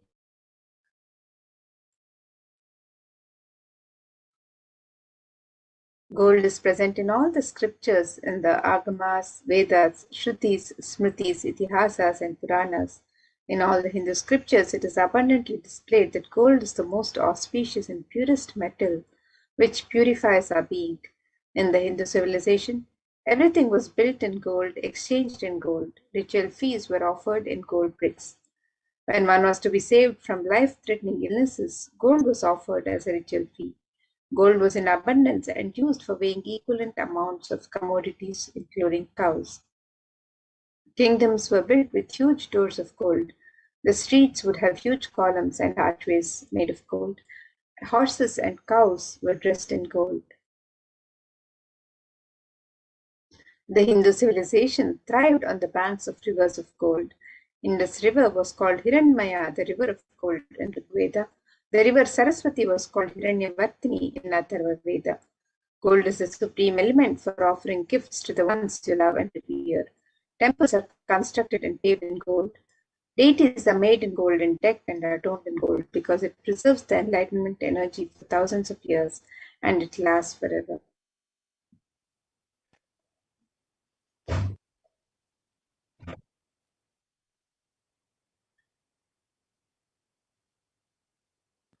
The first offering that we have is the E-Handi offering. This is just a general donation like you would make in any temple that you might visit. You might just offer a few dollars in the Handi just as an offering of your love and gratitude to the divine. And now Kailasa has made this very simple for you by making it available online through the E-Handi offering. You can offer your love and devotion to Devi Parashakti. And it is stated in this verse that Devi is fond of true devotion and she is realized through true devotion. She can be won over through true devotion and she removes all fears.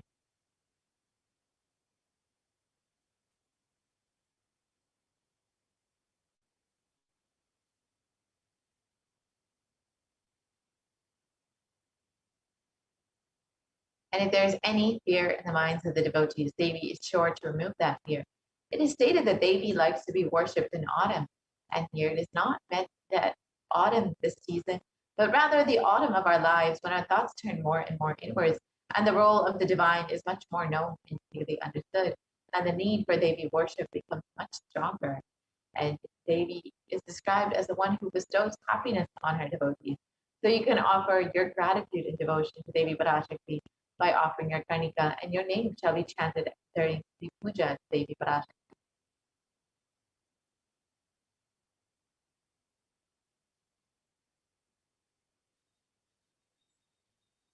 And the next offering is the offering of the Sankalpa chanting, the conscious resolution. And this verse from Devi Mahatmyam, chapter 12, verse 34, describes that the goddess enchants this universe and she herself gives birth to this universe. That goddess, being prayed without interest in anything, gives the knowledge that leads to salvation and gives wealth in the materialistic sense. Offering of the conscious resolution blesses the person offering with the fruition of all desires and wishes that he is yearning for. So you can make the offering of the Sankalpa chanting, the conscious resolution, to Devi Parashakti today.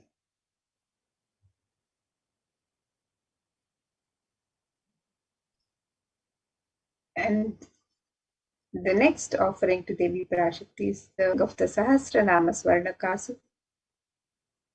In the Lalita Sahasranama, Devi is described as Nama Parayana, he who likes the repetition of her various names.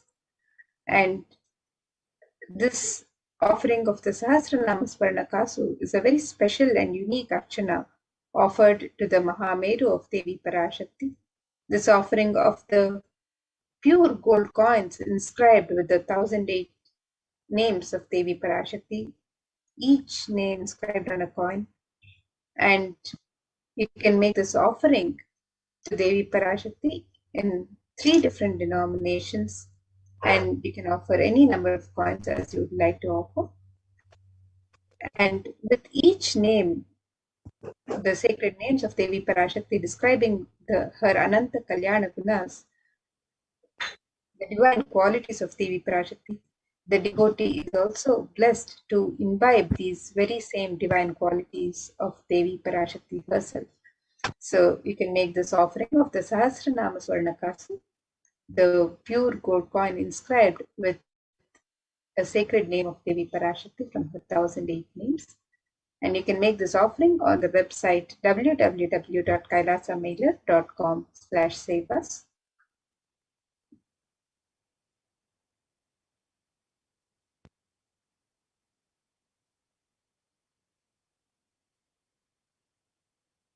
The next offering is the Mukta Anguti, the finger ring with a pearl. And Devi is very well known to be adorned in pearls and always very fond of pearls. And in this verse, it states, I bow to the goddess Meenakshi, whose crown has garlands of pearls, and the base shining like a full moon, who wears anklets that are studded with gemstones and has small bells, who is shining like the splendor of the lotus, who grants all the wishes, the daughter of the mountain, who is worshipped by goddesses Vani and Brahma. I remain ever bowing to the goddess Meenakshi, the ocean of compassion. And the pearl, of course, represents the compassion of Devi. And when you offer the finger ring with a pearl, you will be blessed with Devi's overflowing compassion and love in all of your business endeavors.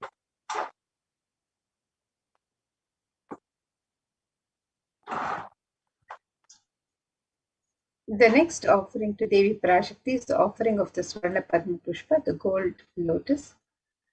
This verse from the Kamika Agama describes the significance of the gold lotus in the worship.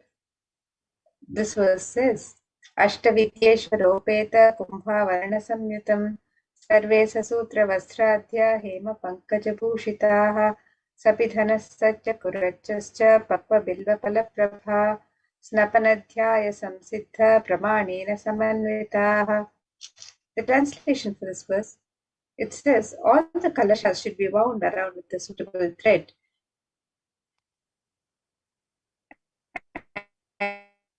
and covered with new cloth. They should be. There are hundreds of scriptural references in the Hindu scriptures for using the lotus in the worship of Paramashiva. Almost everything in the worship of the ultimate involving the consecration of deities of worship or meditating on the mudras and asanas used during worship involves the lotus flower, the lotus leaf, the lotus pericarp, the lotus petals. The lotus is a divine flower. Shakti of Paramashiva is also called as a lotus. Base of Paramashiva Linga is a lotus. The disciple of Paramashiva is also considered a lotus, one who's about to bloom. So you can make this offering of the gold lotus in any of 3 different sizes as you wish to offer, and be blessed to have the state, space, powers, and being of Devi Parashakti in your inner space amidst any and every adverse situations in life.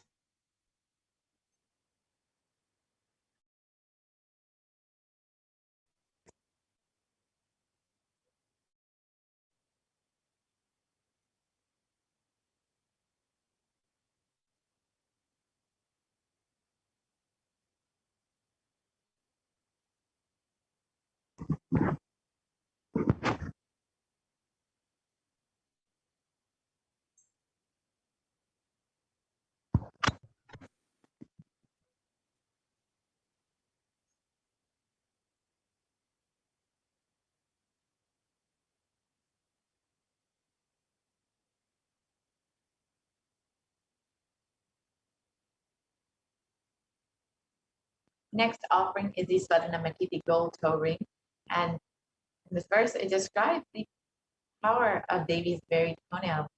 It describes you whose brightness in the toenails destroys the darkness of ignorance from the minds of your devotees who prostrate at your feet.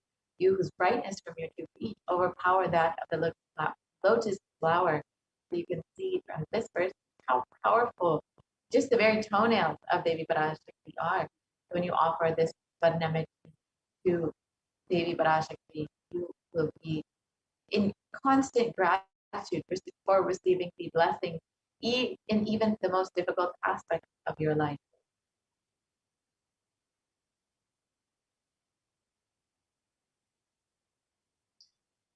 And the next offering to Devi Parashakti is the offering of the Swarna Mangtika, the gold hairline jewelry. Devi is described as Sudasharabi Vashini, she who makes the nectar flow in all our nerves from the Sahasrara. That is she who gives the very pleasant experience of the ultimate. The Swarna Mangtika represents the nectar overflowing from the Sahasrara, which is fully opened with the sacred sentiment of. We can make this offering of the Swarna Mangtika to Devi Parashakti and receive the blessings of achieving the blissful state of overflowing gratitude and the space of complete completion. And you can make this offering also on the website www.kailasamailer.com/save-us.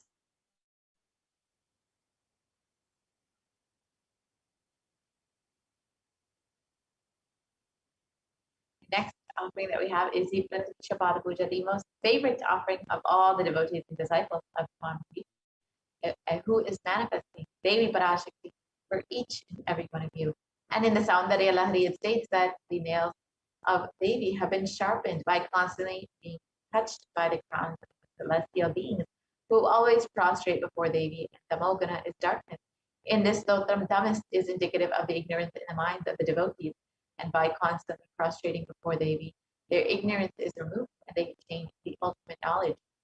And you can offer this Pratiksha Pada Puja to Devi Parashakti, to Swamiji, who's manifesting Devi Parashakti, and receive the most auspicious and sweetest path to enlightenment to attain the ultimate knowledge.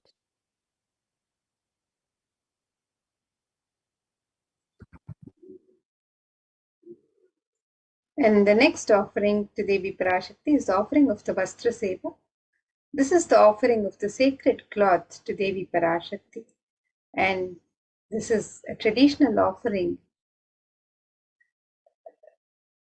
which blesses the devotee with the grace and blessings, protection of the divine at all times.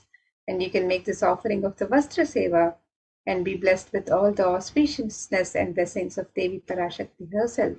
And the Supreme Pontiff of Hinduism, Jagadguru Mahasanidhanam, His Divine Holiness Bhagwan Sri Nithyananda Paramashivam, the Nijavatara of Devi Parashakti herself. And you can make this offering on the website www.kailasamailer.com/save-us.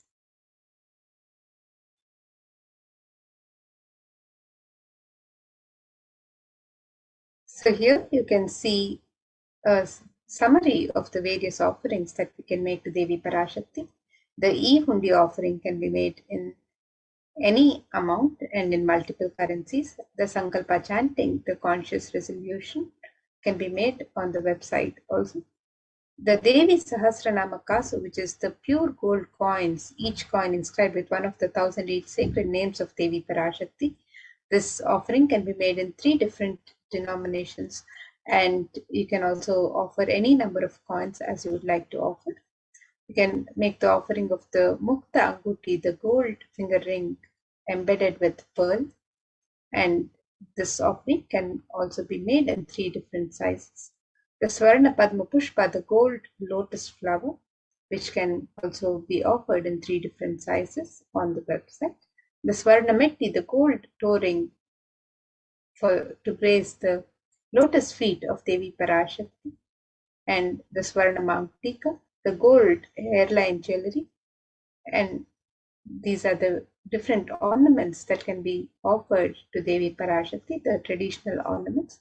You can also make the traditional offerings of the sevas on the website. You can offer the Pratyaksha Pada Puja, which is the ritualistic offering of gratitude from disciple to guru, and you can offer the Vastra Seva, the offering of the sacred cloth. So all of these offerings can be made on the website www.kailasamailer.com/sevas.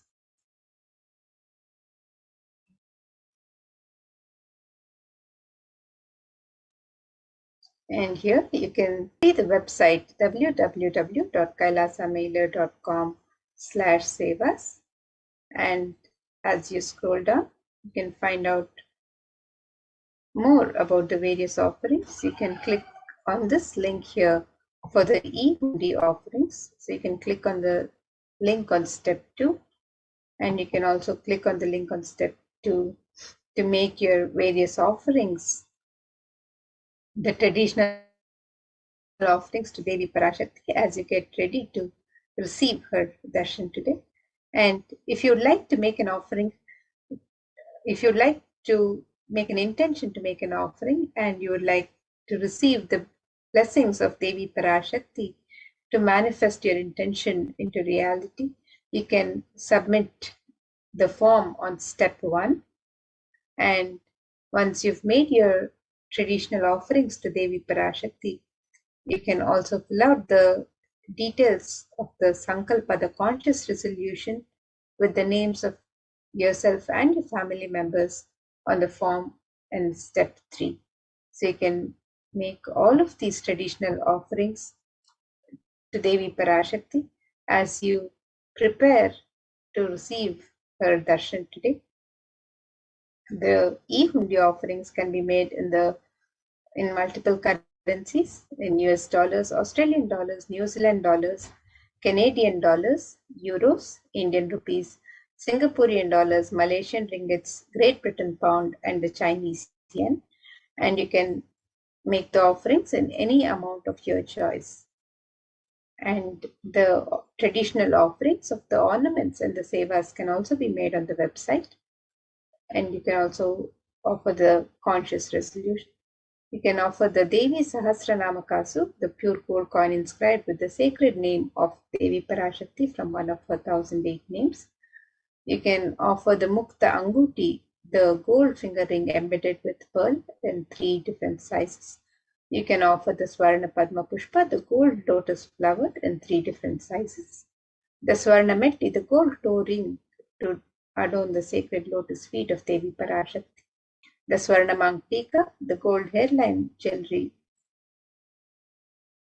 flowing nectar from the Sahasrara. The Pratyaksha Pada Puja, the traditional offering of gratitude from disciple to Guru. And the Vastra Seva, the offering of the sacred cloth.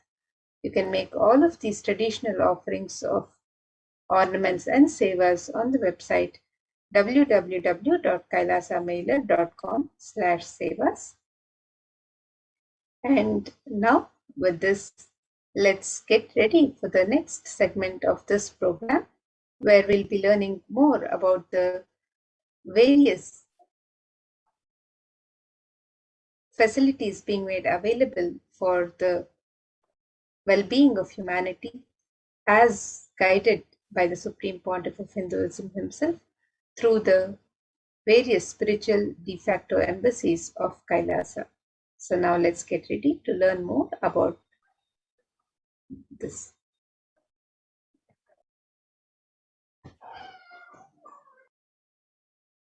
Thank you, Mamrita.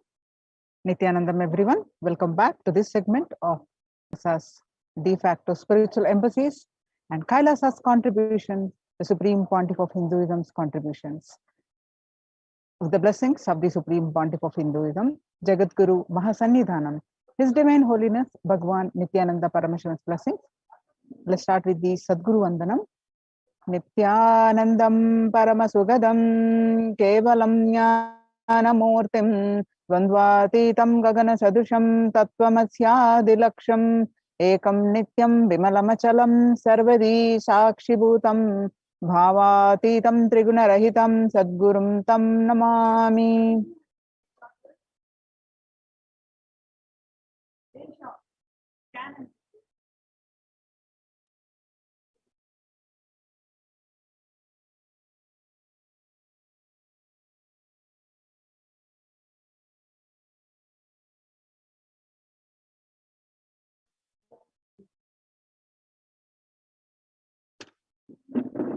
Now, what we learn from this segment today concerning statistics on mental health.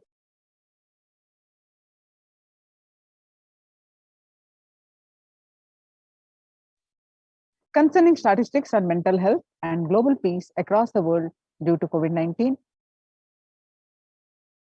What are the Supreme Pontiff of Hinduism? Kailasa's contributions for global peace. The Supreme Pontiff of Hinduism, spiritual solution for COVID-19. Kailasa's COVID Care Protection Center, some glimpses. Why temple-based ecosystems? And UN recognizes Kailasa's contribution. Join Kailasa's COVID Protection Centers.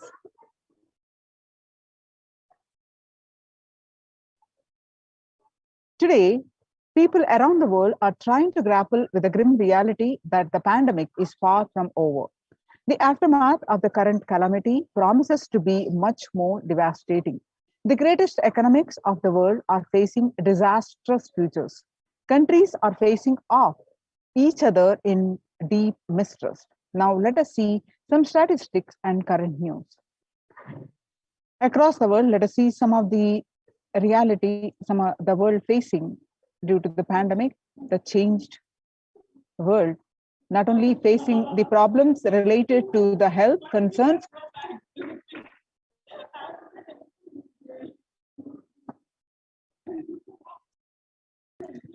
Australia reported a new record number of coronavirus cases recently when the country continues to battle the third wave of COVID-19 infections. There were more than 2,400 new locally acquired infections reported nationwide, and the figure surpassing 2,000 in a single day for just the second time.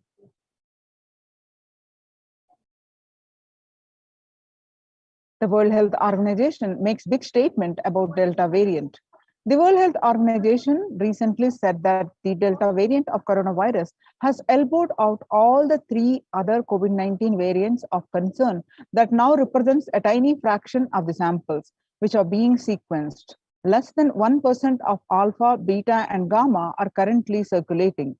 It's really predominantly Delta around the world, said World Health Organization's technical lead on COVID-19, Maria Van Kerkhove. The Delta variant, which was first detected in India last year, has become more fit and it is more transmittable and it is outcompeting. It is replacing the other viruses that are circulating. She said that added to the variant has been detected in more than 185 countries till date. The coronavirus pandemic has now killed more Americans than the 1918 to 19 influenza pandemic did. The influenza pandemic in 1918 to 19 infected about 25% of Americans and killed an estimated 0.65% with 675,000 deaths. COVID-19 has infected more than 12% of Americans and killed about 0.2% with 676,000 deaths. Now that the US death toll from COVID-19 has surpassed 676,000, the coronavirus pandemic has killed more Americans than the 1918 to 19 influenza pandemic did. Axios and the Associated Press both reported the grim milestone on Monday. The COVID-19 now officially US deadliest pandemic as death toll crosses that of the 1918 to 19 flu. People infected with alpha variant exhale 100 times more virus into the air than the original COVID-19 strain.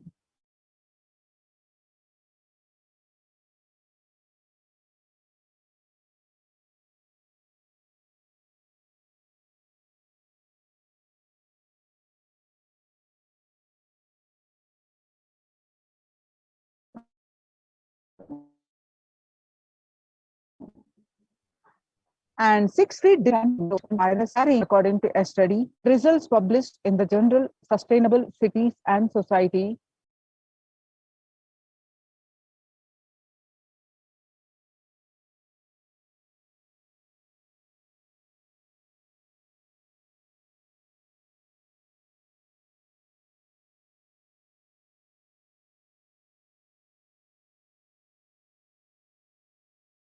Sorry for the technical glitch.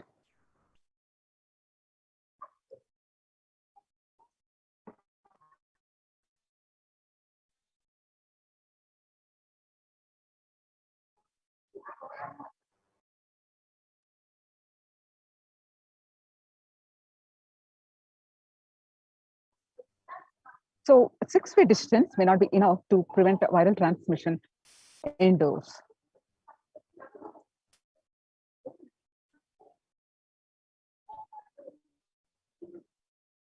COVID-19 Delta variant still most concerning, says the World Health Organization experts.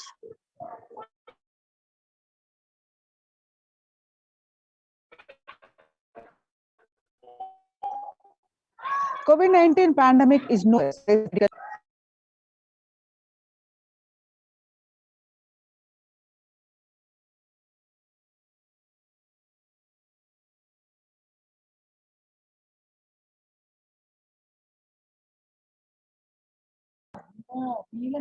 He said, right now we are still in pandemic mode because we have 160,000 new infections a day.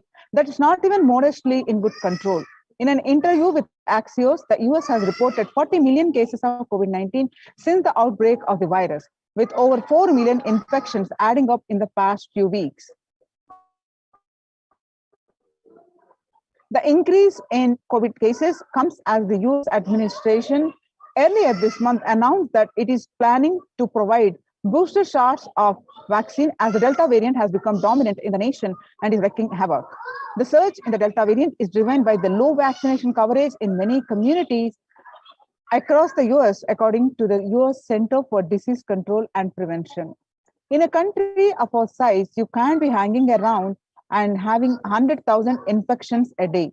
You've got to get well below 10,000 before you start feeling comfortable, Mr. Fauci added.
COVID-19 violent incidences and fatalities, January 2020 to April 2021. You can see the spike in violent incidences in April 2020. Younger adults are more likely to report symptoms of anxiety and a depressive disorder during the COVID-19 pandemic. Ages 18 to 24, about 56.2%, reporting symptoms of anxiety and or depressive disorders. Ages 25 to 49, reporting symptoms of 48.9%, and ages 50 to 64, reporting symptoms of anxiety and or depressive disorders, about 39.1%, and ages 65, about 29.3%. The average share of adults reporting symptoms of anxiety and or depressive disorders, January to June, which was 6 months period, was 11%, and in what it was 11%, and in January 2021, it rose up to 41.1%.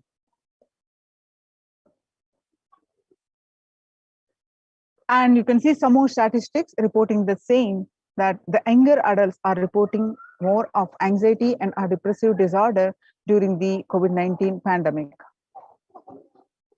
The stress in America 2020, a national mental health crisis. COVID-19 is a significant stressor for most Americans. Nearly 8 in 10, about 78% say the coronavirus pandemic is a significant source of stress in their life. And nearly 7 in 10, which is 67%, say they have experienced increased stress over the course of the pandemic. More than 60,000 US healthcare workers have contracted COVID-19, 300 have died. Of the health workers who treated patients during the China's COVID-19 outbreak, 50% showed signs of depression and 45% showed signs of anxiety. Self-reported mental health among pregnant women, new mothers.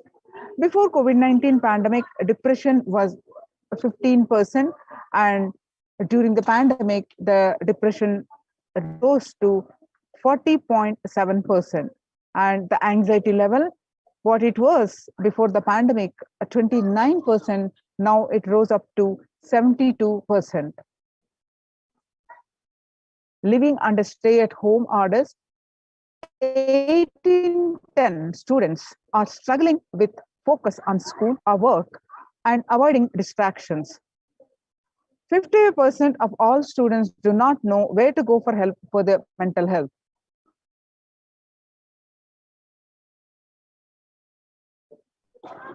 Nearly 82% of women surveyed said their lives have been negatively disrupted by the pandemic.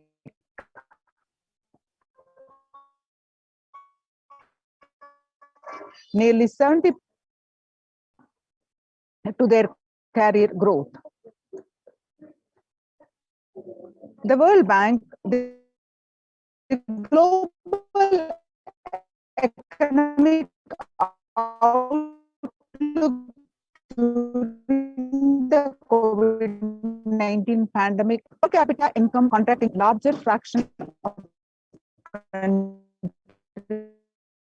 globally since 1880 in consensus projections among all global recessions since 19. COVID-19 is a threat to peace building in conflict-affected nations. COVID-19 crisis has worsened already fragile situations. The ILO is more aware than ever of its responsibility to promote peace and resilience in the time of this global pandemic. In India, the Mumbai mayor says the third wave is already here. The city mayor has said that the third wave of COVID is already upon Mumbai, pointing to a sudden spike in cases. The third wave of COVID-19 is not coming, it is already here, said the Kishori Padnekar, adding that an announcement regarding the matter has already been made in Nagapur. Speaking of the coming festival season in Maharashtra,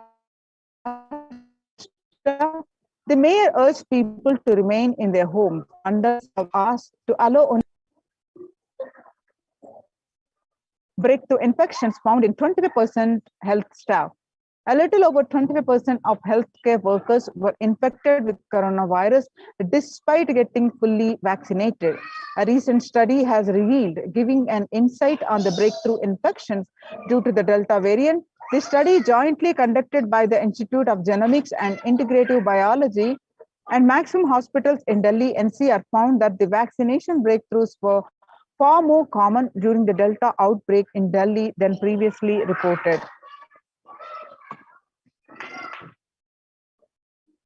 Strain known as Mu, which was first identified in Colombia in January, has been designated a variant of interest by the World Health Organization.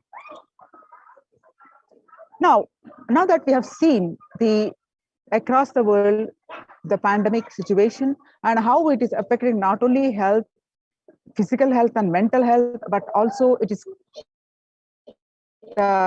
concerning our global peace. So how to cope up with this current COVID-19 pandemic?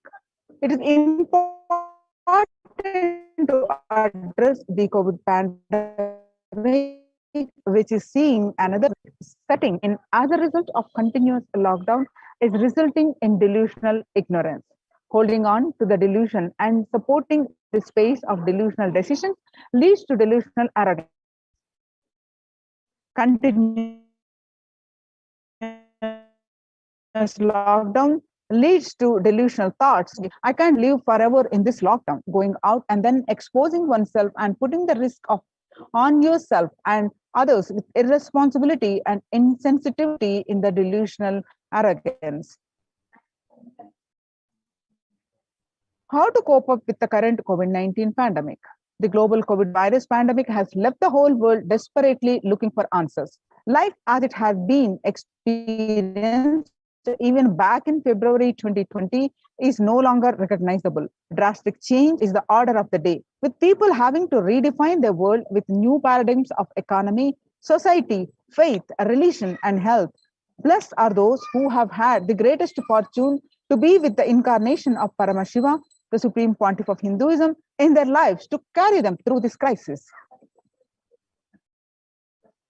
If you are in India, consider joining the COVID care protection centers across India, Kailasa's de facto spiritual embassies, which are multi-layered quarantine facilities. Register now through the link below, https://kailasa.org/Kailasa care.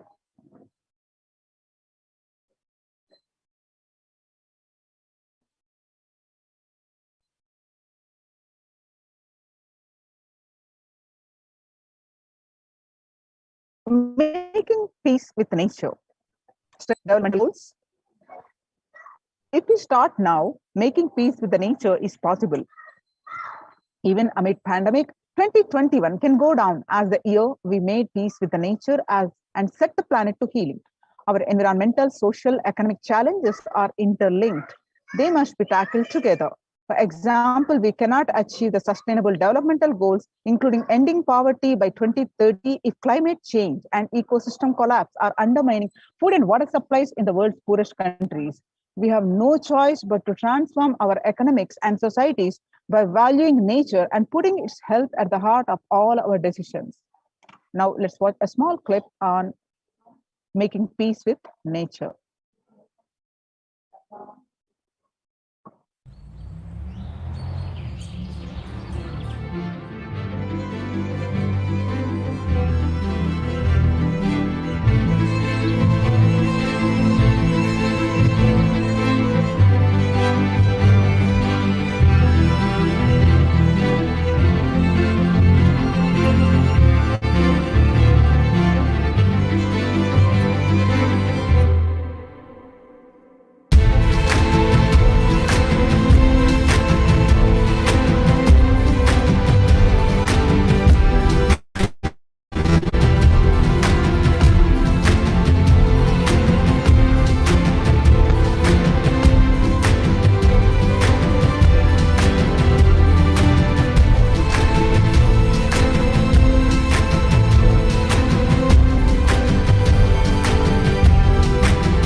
The World Health Organization Health and Peace Initiative.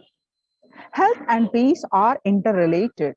In the words of the Director General of World Health Organization, Dr. Tedros, there cannot be health without peace, and there cannot be peace without health. If individuals and groups enjoy equitable access to health services, fulfilling their rights to physical and mental health, and health actors design neutral health interventions that promote trust and dialogue, and communities are empowered to cope. Health coverage is the universal grievances can be heard and addressed to generate trust, and health emergency concerns affect communities are more likely to make meaningful contributions, and peace and reconciliation to resist incitement to violence. A United Nations Institute of Peace. Amid COVID we need enhanced international coordination to build peace. Tackling resilience in fragile states requires concerted international action at local, national, and global levels. As the humanitarian and economic toll of the COVID-19 pandemic continues to grow, so does the risk that the crisis will fuel new conflicts around the world while stemming ongoing ones. Stronger health systems and universal health coverage must be a priority. For the first time since 1945, the entire world is confronted by a common threat, regardless of nationality, ethnicity, or faith. A new social contract between people, governments, civil society, and more can tackle the roots of inequality with taxation on income and wealth, universal benefits, and opportunities for all.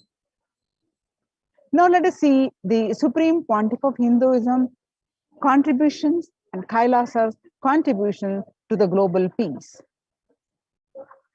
Vedic civilization tradition beautifully describes Yastu Sarvani Bhutani Atmani Ivanu Pashyati Sarva Bhuteshu Chatmanam Tatona Vigagupshate.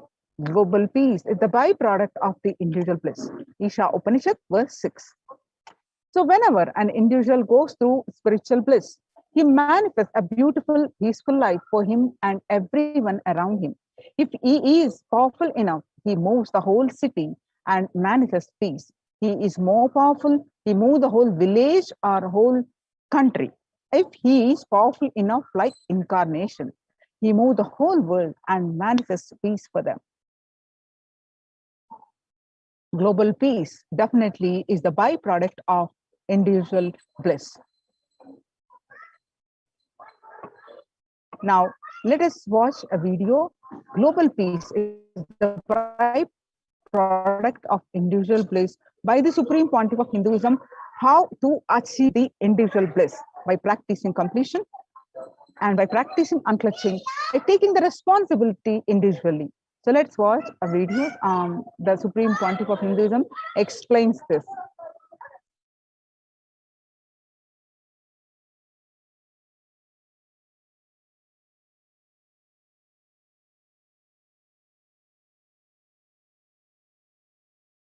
Are carrying and the consciousness embodied in many bodies. Please understand, the more deeper you go inside you, means more deeper space you go inside you, more expanded you become, more one with everything, more oneness you experience. Because the more deeper you go, the more you experience the unified field of consciousness. Various words are used.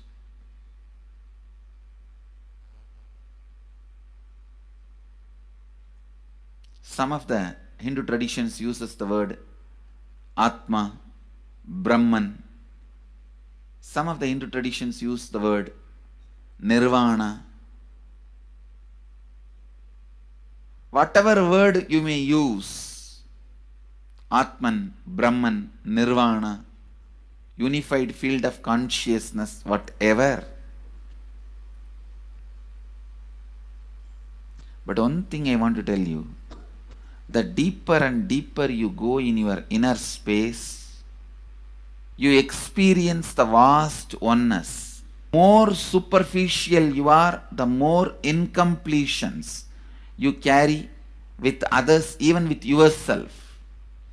The more superficial you become, even your own right hand and left hand fights with each other. Different parts of you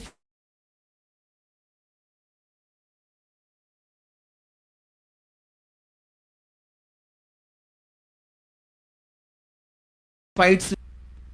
The more deeper you start traveling, first you get integrated. The you fighting with you stops. then the people around you get integrated. They fighting with you stops. Completion with yourself, then completion with others, then comes completion with other things, not just living beings, even with inanimate beings. The completion starts happening. Even with a nature, completion starts happening. Please understand, the more deeper you travel, the more deeper you go, the more deeper you settle down, the more deeper you start living. Your cognition expands. Your cognition includes. Your cognition becomes more and more inclusive. More joy, more bliss, more knowledge.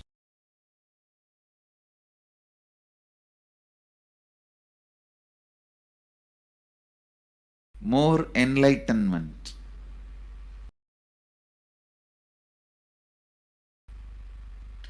Please understand. You feels complete with you.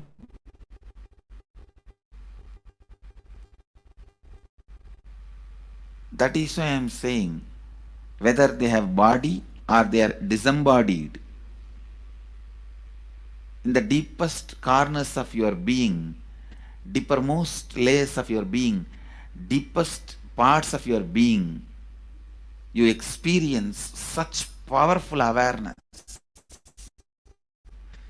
such joy.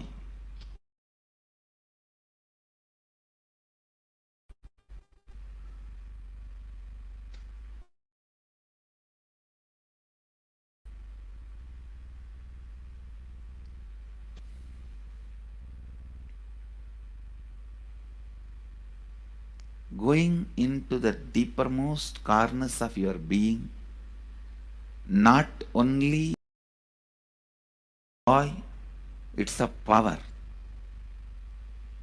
Because suddenly you will see everybody around you, everything around you listens to you. It really becomes a vibrant power where the tendency to exploit is not there. Listen, that's a very important thing. Power without the tendency to exploit. Because as long as you feel the other person is separate from you, when you get the power, it will always be used for exploiting. Because the other person is separate from you, then naturally what you will feel? Let me suck all the possible energy, intelligence, time, talent, treasure. But when you feel the other person is your own extension, you will see, you will be showering so much, enriching so much. The power you have will not be exploiting, it will be enriching. I tell you, even if death comes at this moment, I can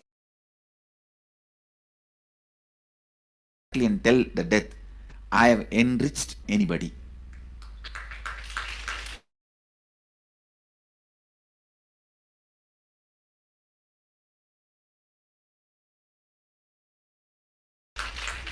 I have given to everyone more than what I received from them. Come on, let's go. My accounts is clear. I don't have debt. No credit card money to be paid, loans to be paid, no debit card, no credit card. My accounts is clear. Understand, when you feel everyone is your extension, the power given to you, the power you gain, see, any living is power. Powerful way. Even in that, you will become powerful. So any lifestyle you choose, you will get.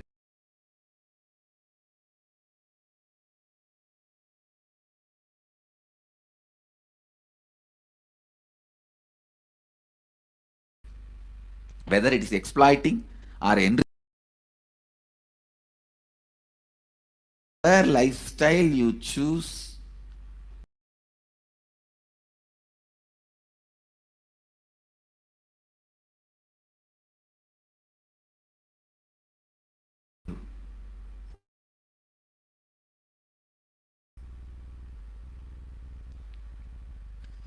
the first power you will experience is everything around you listens to you.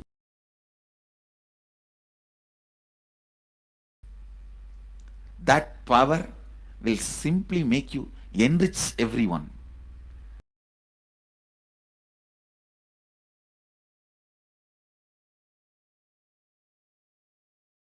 Have through living is power of enriching.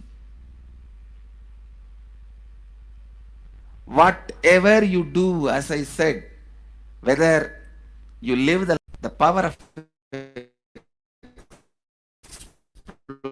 lighting brings more and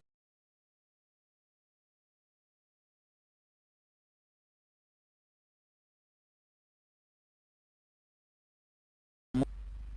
The power of enriching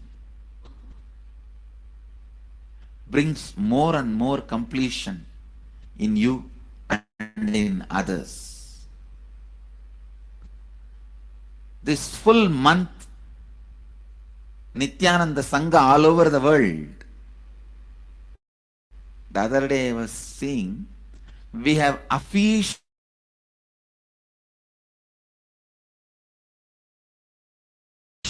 presence in more than 50 countries.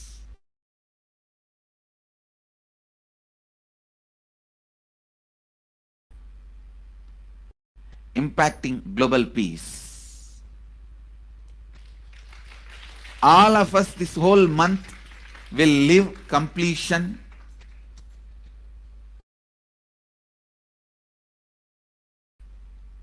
and do samskara dahana kriya, means burning the patterns which separates us from others, burning the patterns which are constantly keeping us in a superficial level.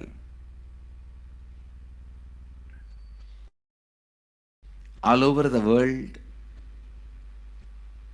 we will be doing samskara dahana kriya, burning our patterns and leading us to more action.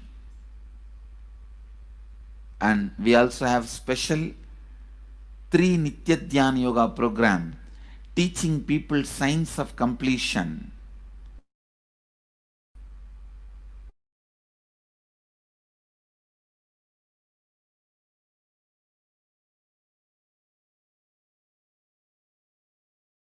And facilitating samskara dahana kriya.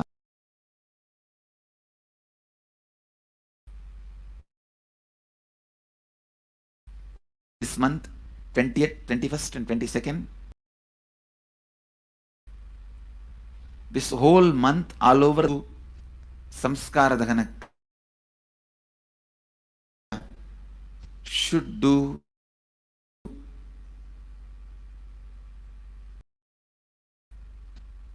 the practice of burning all the incompletions and patterns which leads to conflicts, bringing more and more peace inside us and outside us.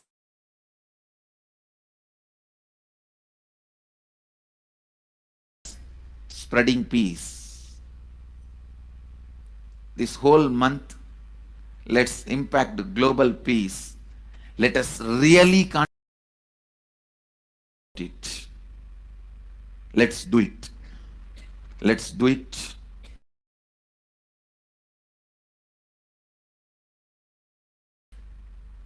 not just talking about it. Let's do it.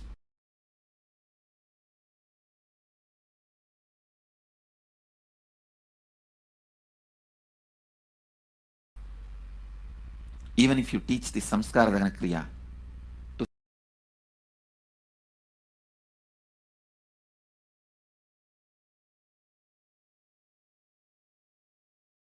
each area, each place where negative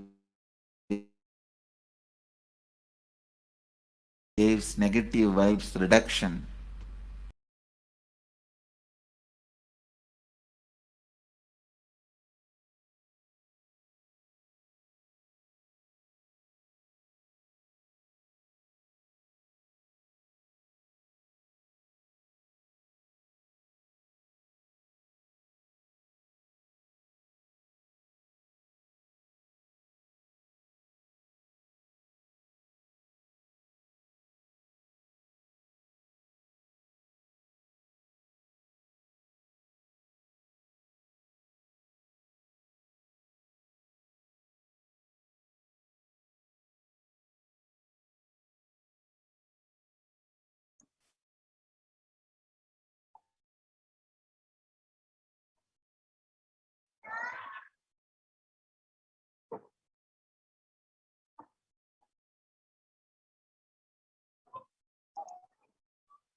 Sorry for the technical glitch.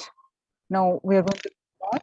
The global peace is a byproduct of individuals' self-transformation, the secret to achieve global peace.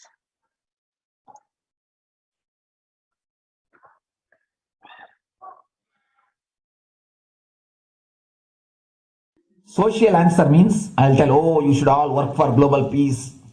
You should all work for turning the world. You should work for revolution. You should work for all these, that things. You should vote only the party which says that it will stop the war and all these things. This is the social answer. Nonsense.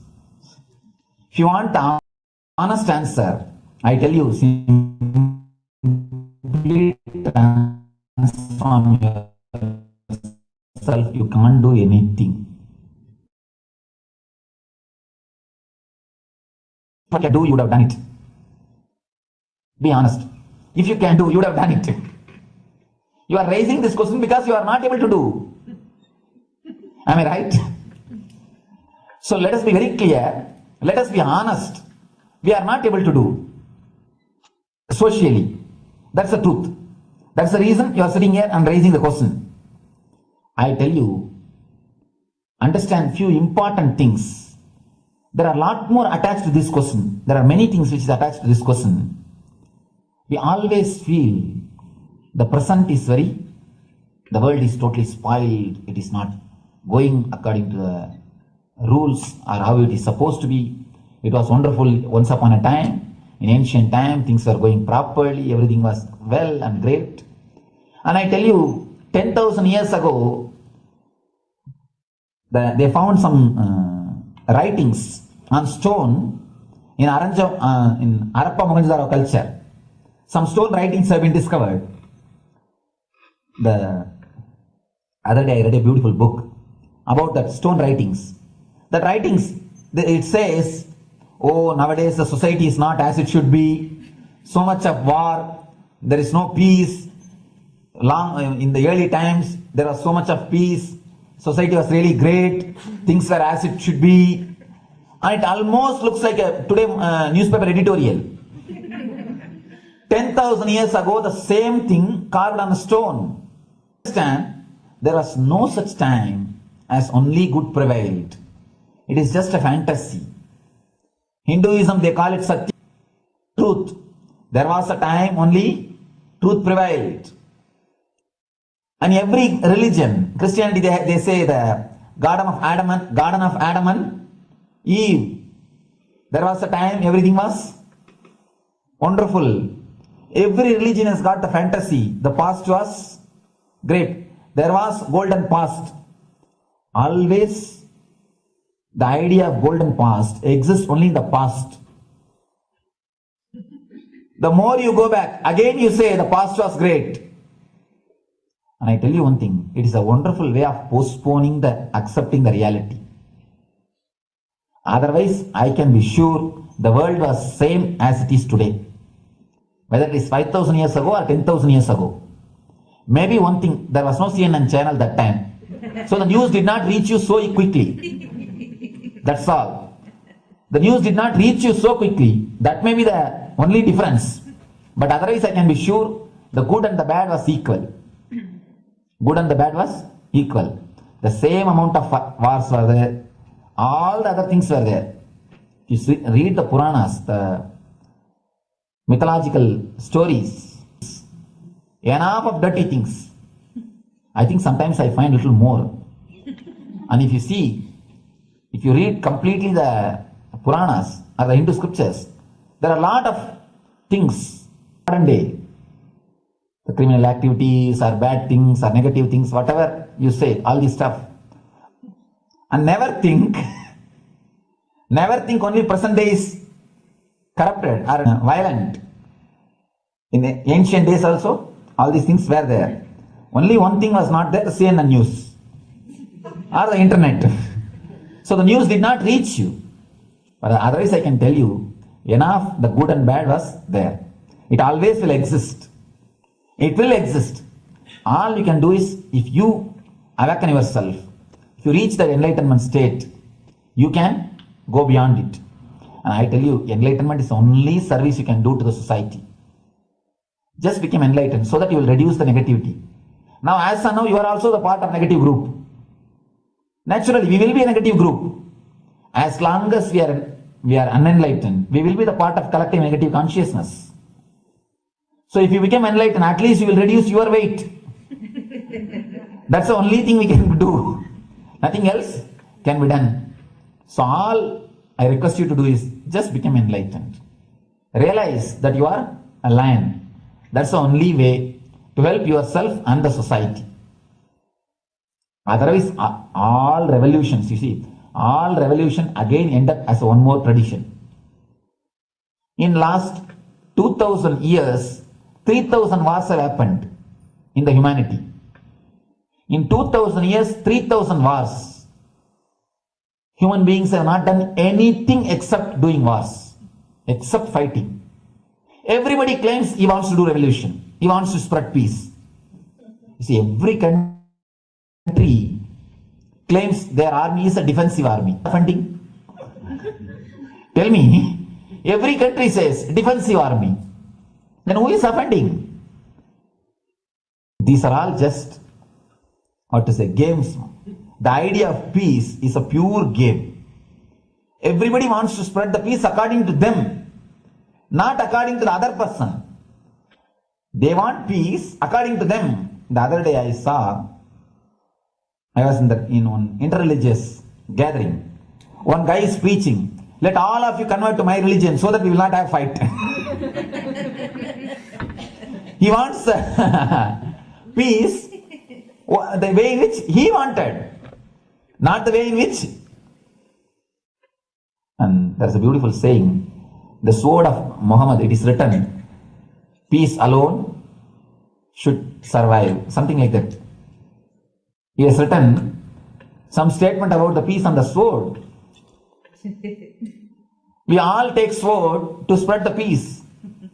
So no revolution is going to help, because in the last 2000 years, 3000 revolutions have happened, but still world is same. I think much worse. So no revolution is going to help. Only individual evolution is going to help. Instead of working in the outer world, start working in the inner world. That will help you and society some way.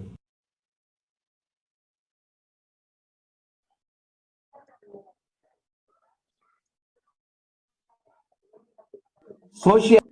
Now, the Supreme Pontiff of Hinduism shares about Sri Kailas is all about peace-based powerfulness.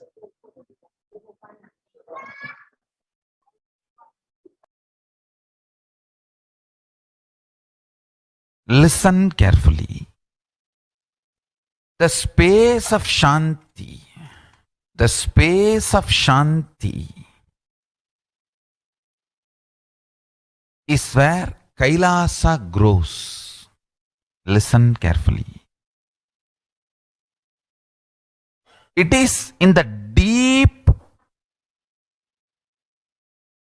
powerfulness of peace, or peace-centered powerfulness is the ground, breeding ground for Paramashiva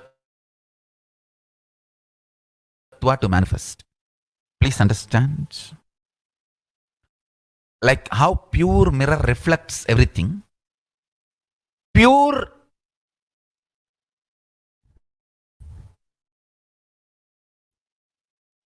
Shanti-based Shakti, peace-based powerfulness reflects Paramashiva. Paramashiva manifests in peace-based powerfulness. Please understand. Neither violence nor powerlessness.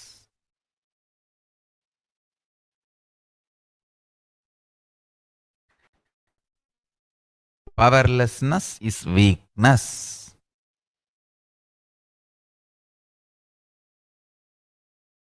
Is abusive.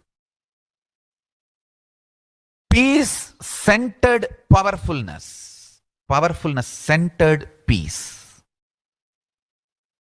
All the Upanishads starts with peace, completes with peace. Shanti mantra. Starts with Shanti mantra, gets completed with Shanti mantra. Peace-based powerfulness is a fundamental requirement for Paramashivatva to manifest. That is why people who don't want us to manifest Paramashivatva or power manifestation do not want to allow or do not want peace in our campus. Understand? But only if you are peaceful, which cannot be shaken even by the demons and devils and rakshasas, we can be in eternal peace. So, remember this very clearly.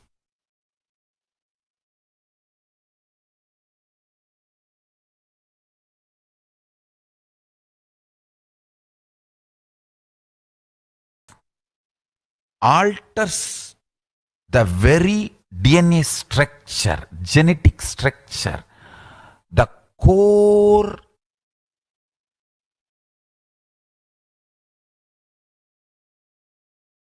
Anu Mahat structure. Understand? Anoraniyan Mahato Mahiyan. The consciousness in you is atom inside the atom, Mahat, more than Mahat. That Anoraniyan Mahato Mahiyan. That consciousness starts growing in you with more and more peace-based powerfulness developing in you. Nothing can be compared to unclutching. Spend more and more time, energy in unclutching. It will never be wasted. Time spent on unclutching is the most productive time for you in your life, because unclutching completely makes you altogether a different material. Understand? It makes your very biomemory, muscle memory, core structure, molecular structure, genetic structure, DNA structure, everything. All the 8 energy flow circuits, 7 energy flows, 1 pure conscious explosion. So totally 8 energy flow circuits exist in you. All the 8 explodes when you unclutch. Understand? Unclutching is the space of Sri Kailasa.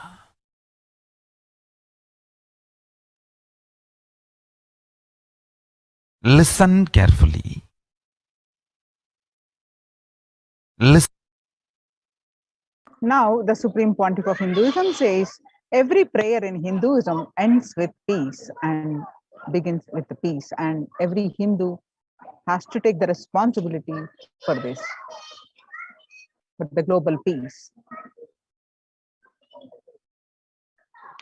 Every chanting, every prayer in Hinduism ends with Shanti, Shanti, Shanti 3 times. Means peace, peace, peace.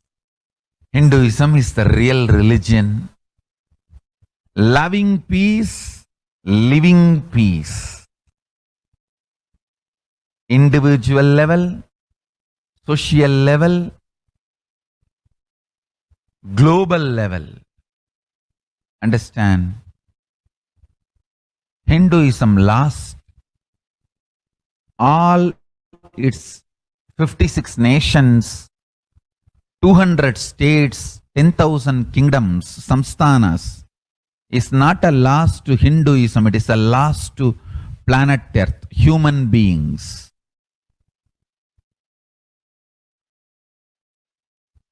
Wherever Hinduism is practiced, kept alive, the ideal of global peace is kept alive.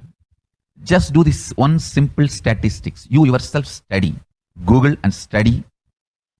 Take the top 10 religions and list how many people they converted in last 200 years, how many people they killed. List for each religion. I can be 200% sure you yourself will realize Hinduism is the most peace-loving and peace-living religion, neither conversion nor terrorism. Neither conversion nor terrorism.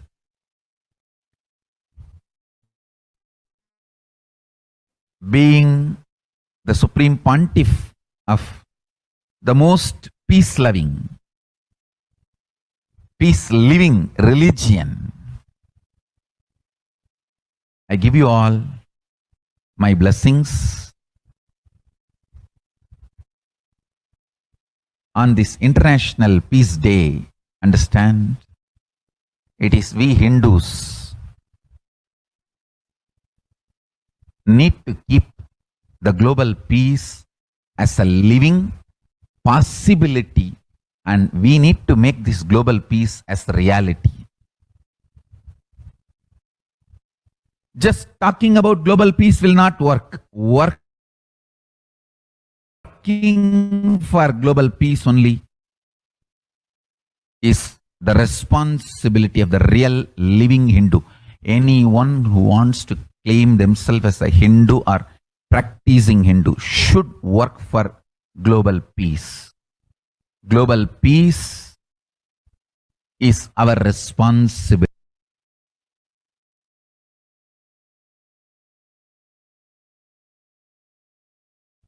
Every chanting, every prayer,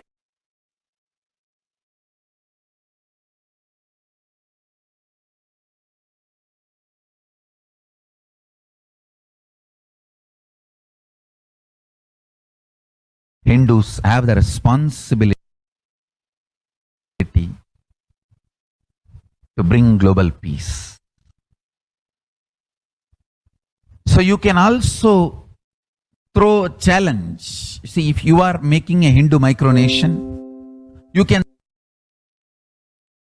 throw this challenge to each one, your friends, family, 10 people. Let them participate in the challenge and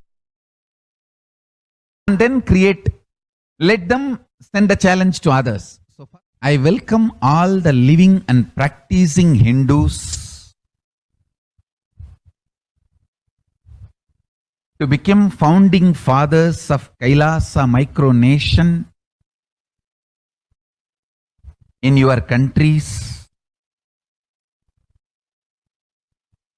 You can also make a challenge, like how they made ice bucket challenge and all that.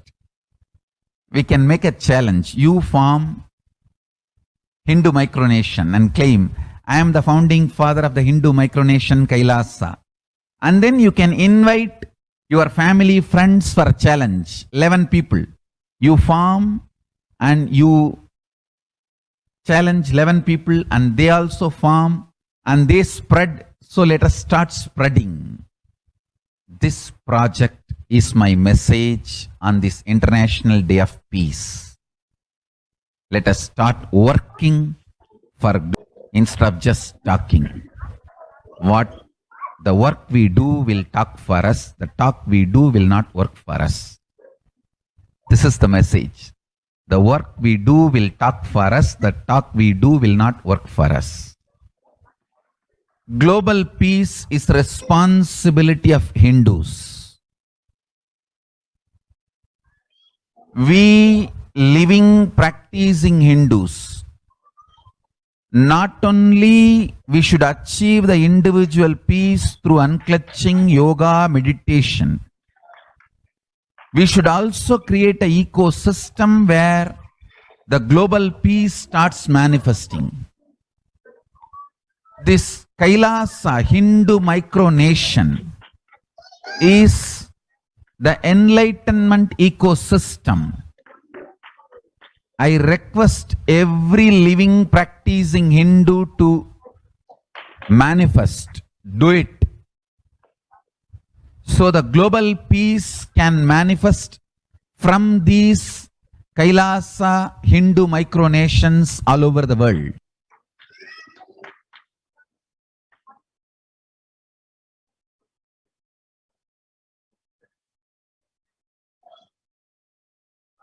Now, Kailasa's mission of global peace and super consciousness breakthrough. The sovereign order of Kailasa, led by the Supreme Pontiff of Hinduism and Nithyananda order of monks, nuns, and Hindu diaspora, are working for global peace and to give a super consciousness breakthrough to humanity. It is the Supreme Pontiff of Hinduism's mission to revive a conscious world where the global issues at the climate, economic, social, health and levels cease to exist from their very root, turning the problems of poverty, hunger, violence, discrimination into the experience of oneness. The Supreme Pontiff of Hinduism has been working from the very grassroots levels to usher in an era of peace at all levels, individual, societal, national, and global. His deep insights into the workings of the human mind, body, emotions have enabled him to powerfully and directly address various social and emotional problems facing humanity today. Some of the ways the Supreme Pontiff of Hinduism provides spiritual solutions to combat pandemic and other issues. Since the beginning of the global lockdown, the amount of contribution and activism of Kailasa has increased multifold through the Paramashivoham program, bringing super consciousness breakthrough to whole humanity. By starting the Akhanda Nirvikalpa Samadhi Jnana Yajna and contributing almost 3 million minutes now. Paramashiva Sankalpa chanting, the sacred Sanskrit mantra chanting 24/7 via Zoom sessions. Spiritual healing to one and all 24/7. Helping humanity to cope up with insecurity, fear, disease by empowering individuals to heal themselves, learn to cope up emotions like depression and tough situations in relationships, providing alternative solutions to worldly problems through power manifestation, initiating thousands into everyday, into manifesting innate superhuman capabilities into Kailas courtyard sessions, providing healthy solutions like a technique to clear the stomach from the Ayurveda solutions, which ultimately brings clarity out to the spiritual truths and give a conscious breakthrough. in the long term, establishing self-sufficient communities. Continuing and identifying the service of Annadan, the free food, in Nithyananda Annalayas around the world, including Tirunamalai and Los Angeles. Paving way with the New World Order, starting the agriculture-based communities in Adi Kailas and several other locations. Peacekeepers of Kailasa offering various life solutions from the teachings of the Supreme Pontiff of Hinduism. Hinduism prescribes various methods for global healing. One such is Maheshwara Puja, nullifying collective negativity simply through the presence of the avatar and his order of monks, offering Maheshwara Puja to the natural calamities hit victims. Bhava Samadhi Darshan to raise the individual consciousness breakthrough. Devi Parashakti Akashic reading, the cosmic revelations. Society was created with the delusional ideas of too many people's beings, blind spots, and the decisions made from these blind spots. If the visionary of a civilization or country has blind spot when he develops the vision for it, the whole civilization suffers these blind spots forever. Now it's time the nature, the Prakriti resets itself. Many of the blind spots based visions, ideas become important components of the society. This pralaya, which is happening, is melting down everything which is delusion based. The world as we know is gone. Let us celebrate God. This isolation, which is seemingly endless, with an unknown future, which is compelling humanity to make 100% lifestyle change, is something to be deeply dwelt upon. All problems need to be addressed, solutions and powerful cognitions. To stop people having meltdown, pandemic fatigue, collapsing, depression, destruction, and also give them super consciousness breakthrough and revive the enlightened civilization. The Supreme Pontiff of Hinduism continuously gives spiritual solutions and powerful cognitions. Some of the spiritual solutions and powerful cognitions given by Supreme Pontiff of Hinduism for COVID-19 is unclutching, practicing completion, practicing oneness, practicing ajapa japa of Mahavakya, Om Nithyananda Paramashivoham, consciously building a deep feeling connection, yoga, puja, vegetarian diet, and nirahara samyama. It is time we all take responsibility to save humanity, to protect people from pandemic fatigue, destruction. Let us try to enrich and enrich people for every one of these great spiritual solutions.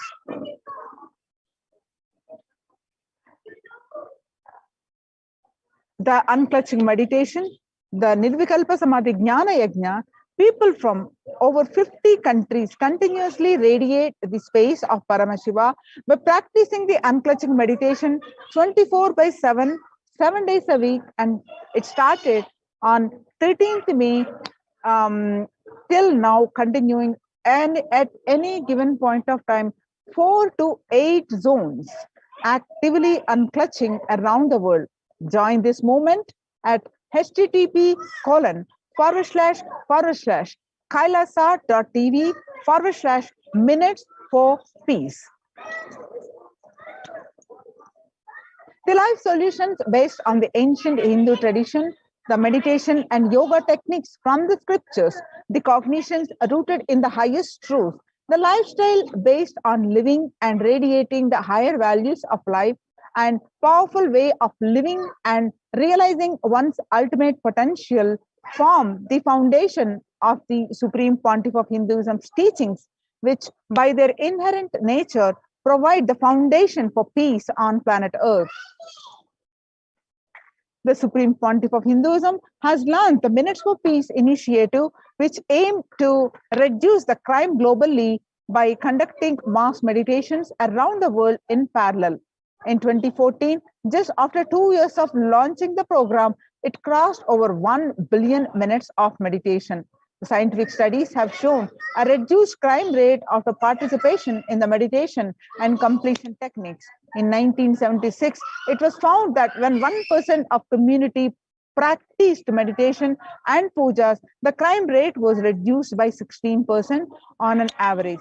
The current tally on the Minutes for Peace website is more than 4.3 billion cumulative minutes of meditation logged, including all the events, programs, and festivals where people have gathered at large numbers and participated in meditations and rituals. The total count comes out to be a staggering of 409 billion minutes for peace so far. I can see some of the glimpses where the mass meditations happened. About 5,000 devotees gathered and participated in a 48-day meditation program called Shuddhatvaitam. The Supreme Pontiff of Hinduism has hosted Kumbh Mela, United States of America in Los Angeles since 2007. Nithyananda Sangha is entrusted as the only organization to host Kumbh Mela outside India by the Akhila Bharatiya Akhada Parishad. In September 2006, the Supreme Pontiff of Hinduism organized the first conference for world peace to honor the memory of those who lost their lives saving others on September 11, 2001 at Irvine, California, USA. The second Conference for Peace was held in Los Angeles in 2007 in collaboration with Vedanta Society, BAPS, ISKCON, Siddha Yoga, and other organizations. The Kumbh Mela festival spread fast to other countries, including Australia, Canada, etc. In 2009, the Supreme Pontiff of Hinduism has organized a month-long peace walk covering 1,000 kilometers and 1,000 villages to bring together in harmony from all walks of life to promote feeling connection and oneness among people. During the walk, health camps were conducted in villages along its path. The Supreme Pontiff of Hinduism has conducted large-scale collective meditations on September 21st, International Peace Day, to raise the collective consciousness. One of the greatest contributions that the Supreme Pontiff of Hinduism is doing is the initiating thousands into Sanya. Sannyas is our social responsibility. Let us save Hinduism and humanity. The Supreme Pontiff of Hinduism has revitalized the monastic tradition of sannyas by initiating hundreds of people into Nithyananda monastic order. The all-renouncing monks contribute the best things to human civilization, living their life with recognition a life is for others.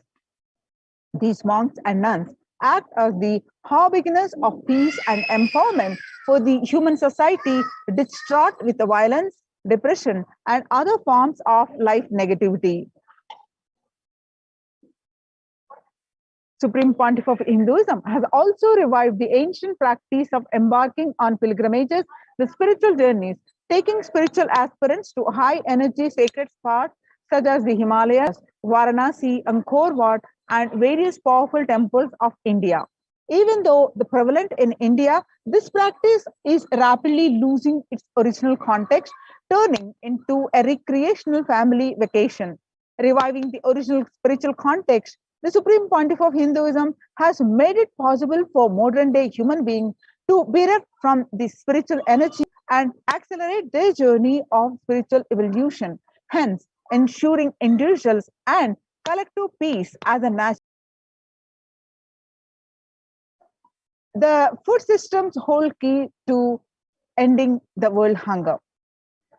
The effects of COVID-19 pandemic, the UN has noted a dramatic increase in the world hunger.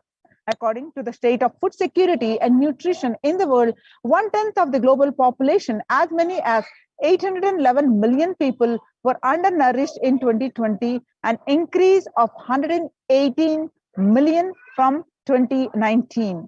According to the Eat, Lancet Commission, moving toward diets with the diversity of plant-based foods, low amounts of animal source foods, unsaturated rather than the saturated fat, are limited amounts of refined grains, highly processed foods, and added sugars could prevent between 19 and 24% of all adult deaths each year.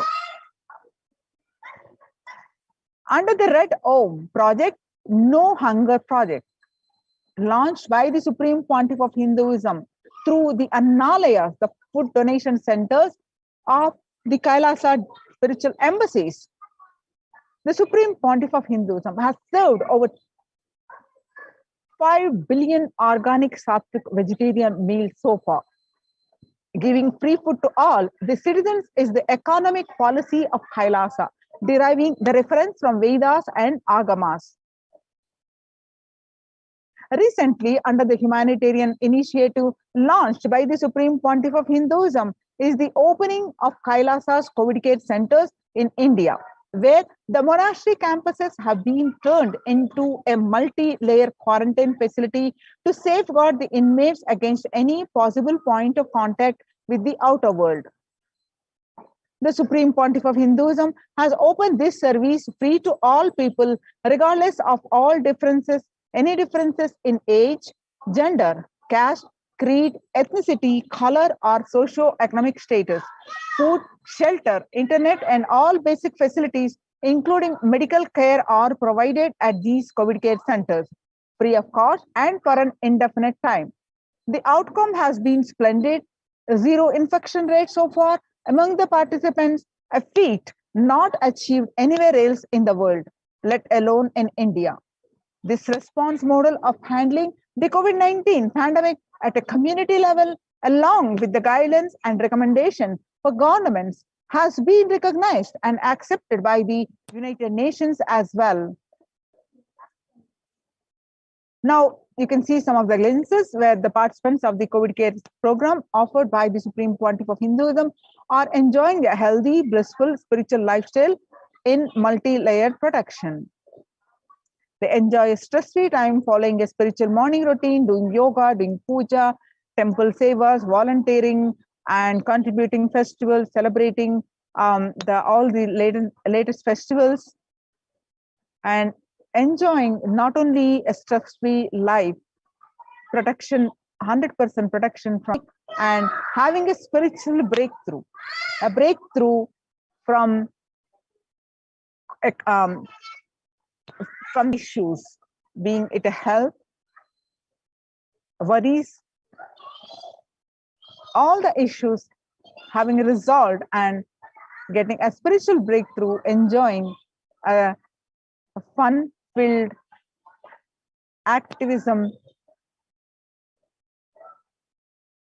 the spiritual life in these Kailasa's COVID care protection centers. So join these COVID care protection centers. If you're in India, register now through the link below, https://kailasa.org/Kailasa care. With this, we will be moving on to the next segment of the program after a very short break.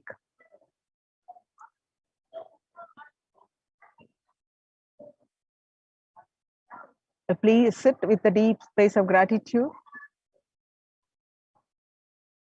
and chant the Mahavakya. Om Nithyananda Paramashivoham. Om Paramashivoham.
Nithyanandam, everyone. So now we're going to watch the satsang of the Vijayadashami message, the groundbreaking message. What we are going to do is Bhagwan, the Supreme Pontiff of Hinduism, is also going to grace us at 10 p.m. IST to give us the further understanding of these great truths. So before that, we all need to watch this satsang once more that we are going to play now. And in the Facebook, the SPS page and Twitter handle of Bhagwan, you all need to post your understanding of the satsang as you understanding now. And all your questions that may arise, please post it in the chat on the Twitter, SPH Twitter at Sri Nithyananda, the Twitter handle at Sri Nithyananda, the Supreme Pontiff of Hinduism's Twitter handle, and also the Supreme Pontiff of Hinduism Facebook page. You please post your questions and profile, Facebook profile also. Post your understanding of the satsang, the repeat satsang, and be ready at 10 p.m. to further understanding that the Supreme Pontiff of Hinduism is going to reveal. So you have to tag at ask the hashtag ask the avatar. Post your understanding and tag hashtag ask the avatar. The Supreme Pontiff of Hinduism may choose to answer your questions. So I repeat, as your understanding, you can post or the question that may arise, even the question with the hashtag ask the avatar. The Supreme Pontiff of Hinduism may choose to answer your question. So let's get ready to listen to the satsang one more time and post our understanding of the satsang and any questions that we may have.